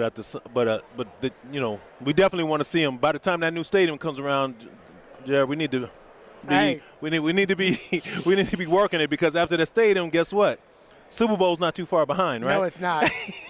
Al Smith's with us. So when you look at the Titans have the 7th pick, and it looks like it's going to go quarterback with the first 3, and then there are 3 receivers, 1 good tight end that might be, like we're talking Kelsey Kittle type tight end, and then 2 really good tackles. The Titans could be in a spot where they could be picking between a great wide receiver or a great tackle.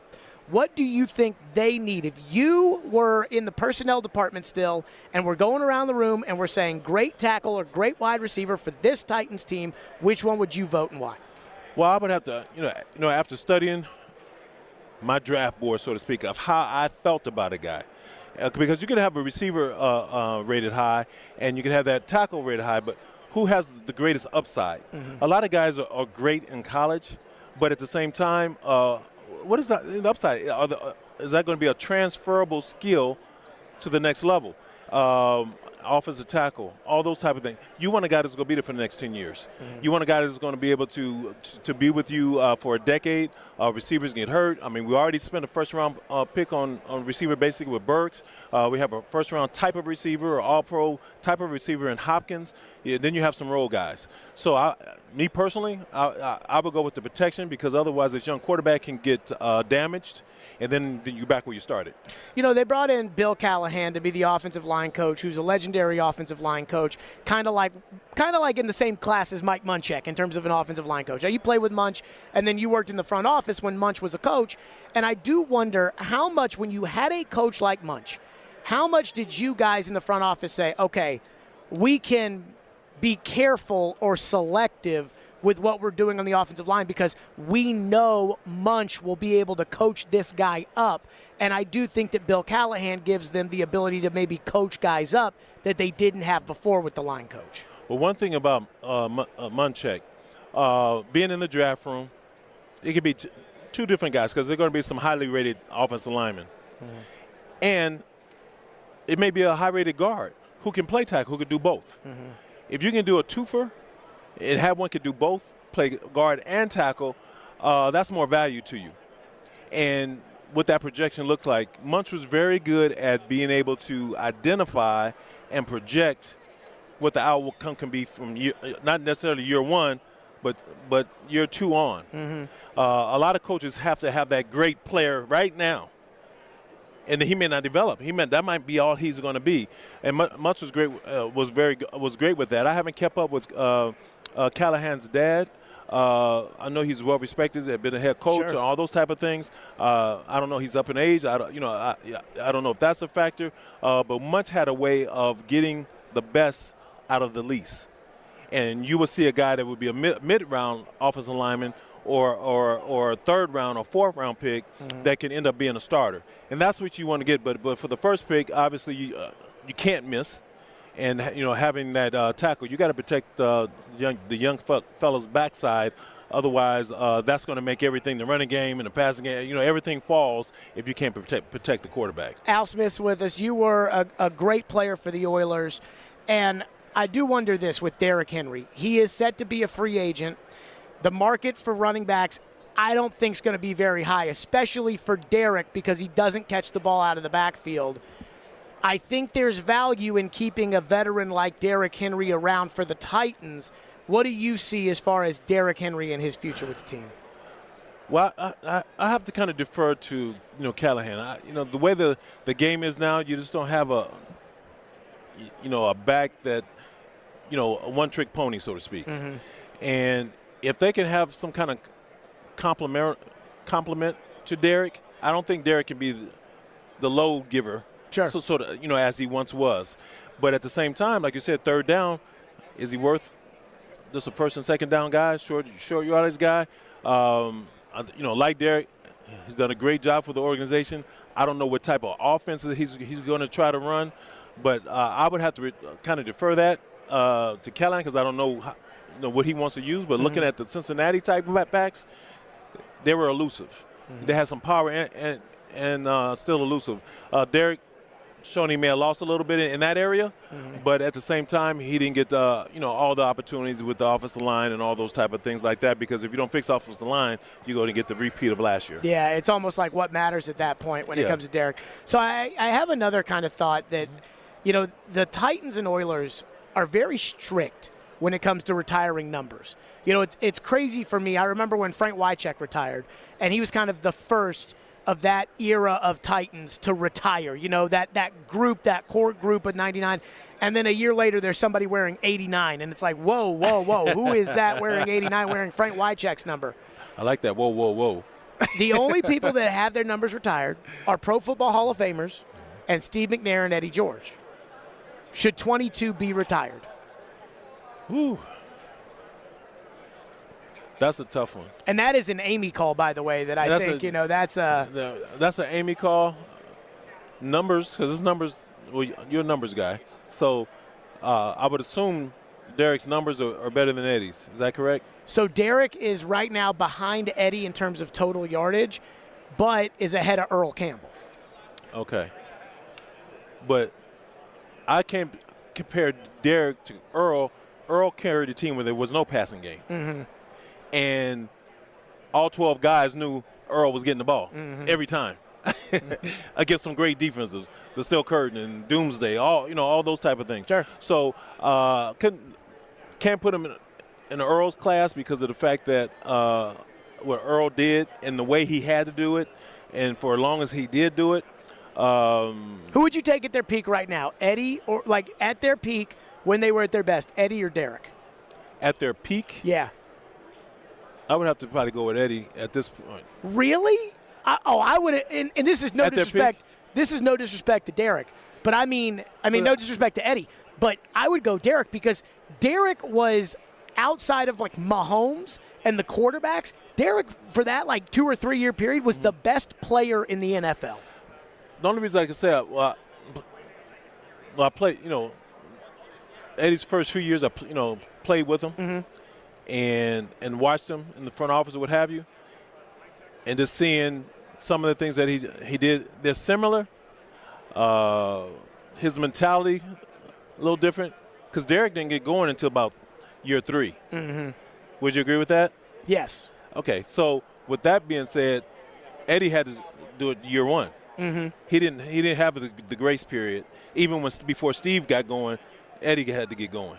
Sure, but Derek was behind DeMarco Murray, and Rodney Thomas is not DeMarco Murray. You say behind or well, Derek was. I mean, he played, but he was behind. DeMarco was the lead back at that point. With Eddie. No, right. But I'm saying Eddie was, Rodney Thomas was the running back when Eddie got here, so of course they're going to put Eddie ahead of Rodney Thomas. But yeah, there's no disrespect to Rodney. Yeah, that's just so. Rodney was a great back too. Rodney was a good player. We had Coach Billick on, with the midday show earlier this week, and Coach Billick we were talking about how that 2000 Ravens team that beat the Titans twice. People forget the Titans went to Baltimore that season and beat them, and Rodney Thomas caught the game-winning touchdown pass. But I do say this, Al Smith, again, yay or nay, Eddie's number is retired. Derrick Henry's number retired, yes or no? I'm putting you on the spot. Derrick number, Come on, Al. If he's not there, if his career ends now, he's not a Titan no more. Right, let's say he goes to the Ravens next year, the Cowboys. I have to say no. Oh, my God, I can't believe it. Al Smith, as always, great to see you. He's the president of the NFL Alumni Tennessee chapter. You hear their spots all over the air all the time about taking care of the community for diseases like flu, RSV, COVID, shingles, because they still impact millions of people a year. For more information on the campaign, go to NFLAgearUp.org/Tennessee. Al, good to see you. You too. I appreciate you, man. Yep, Stillman and Company, live from Radio Row, 102.5, 106.3 The Game.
Stillman and Company live out at Radio Row, Super Bowl 58. One last segment. Boy, I tell you, we've had a great week here, whether it was Will Levis or Rich Gannon or Solomon Wilcots or Field Yates or Chris Johnson or whomever. We have had a wonderful week. But it is time now that the sadness should set in that this is the last football game that we will watch for the next 7 months. So, Ian, it's our last six-pack picks. That is very sad.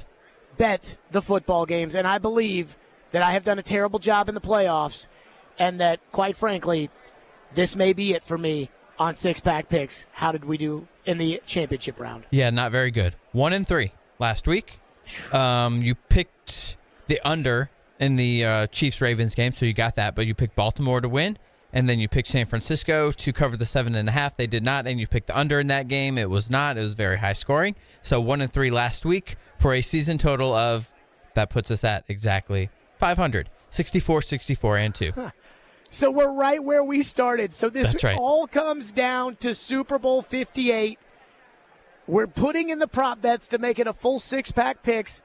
Ian, where do we start? Okay, we'll just start with the game in Vegas, Kansas City versus San Francisco, Super Bowl 58, 5:30, CBS. FanDuel Sportsbook has San Francisco -2.5 with the over-under 47.5. So I have already guaranteed that Kansas City is going to win. I cannot see a world where Patrick Mahomes loses to Brock Purdy in the Super Bowl. Brock Purdy in the big game earlier this year against a competent quarterback in Lamar Jackson was terrible in that game at home against the Ravens. I don't think that they played very well at home against Green Bay, and they should have lost that game. And I don't think they played very well at home against the Lions, and they should have lost that game. Quite frankly, I don't think the Niners are that good. I think the Niners have good players, but I don't think they're that good. I am guaranteeing Kansas City wins. I will take the Chiefs. Now, what was the over-under again? 47.5. I'm going to take the under. I think it's a safe bet only because I don't think San Francisco, I think Purdy will be put into a game where he has to score, and I don't think he will, and he'll throw interceptions, and Andy will take the air out of the ball in the second half, which is what he did against the Ravens. So I'm going to take the under as far as that's concerned. Okay, we'll move on to some prop bets. Try to do some fun ones, but they didn't really have a lot eligible. However, so we will start. Brock Purdy passing yards over-under 246.5. So I was going to say 230, but because I think they'll be losing, I'll still take the under. I'm going to go under on Brock Purdy. I'll put him at 230 for the game. And again, I think he's going to throw some interceptions. Okay, then we have Mahomes for his passing yards over-under of 262.5. I'm going to take Mahomes over, only because he averages about 300 yards a game. And I think that, again, he's going to have some shots. I think it's going to be close. I don't think he's going to get to 300, but I think it's going to be in the 280 range. I will take Mahomes over the 260. Okay, then we'll have Christian McCaffrey, his rushing yard total over-under, his 89.5. Under, because I think Kansas City gets an early lead, and that will take running the football away from San Francisco. So I feel very confident, as I am guaranteeing Kansas City to win, I feel very confident under on Christian McCaffrey. All right, and that leaves us Travis Kelce over under his receiving yards, 72.5. I mean, if Mahomes is going to get to 280, Travis is going to have the 72. I'll take the over there. Was there not a Taylor Swift prop bet? But I will take the over on Travis Kelce. I am in it to win it. I will go over on Kelce. I will take the Chiefs. Guaranteed Mahomes will be the MVP. It will be his third Super Bowl MVP. And Kansas City will officially become a dynasty on Sunday night. Everybody enjoy the game. Everybody enjoy it responsibly. Again, Fireball Hot Take Friday reminds you to enjoy responsibly. That's going to do it for us. Special thanks to the Nashville Sheriff again. Live from Radio Row at Super Bowl 58, Stillman and Company. We will see you all as the football season ends Monday at 2.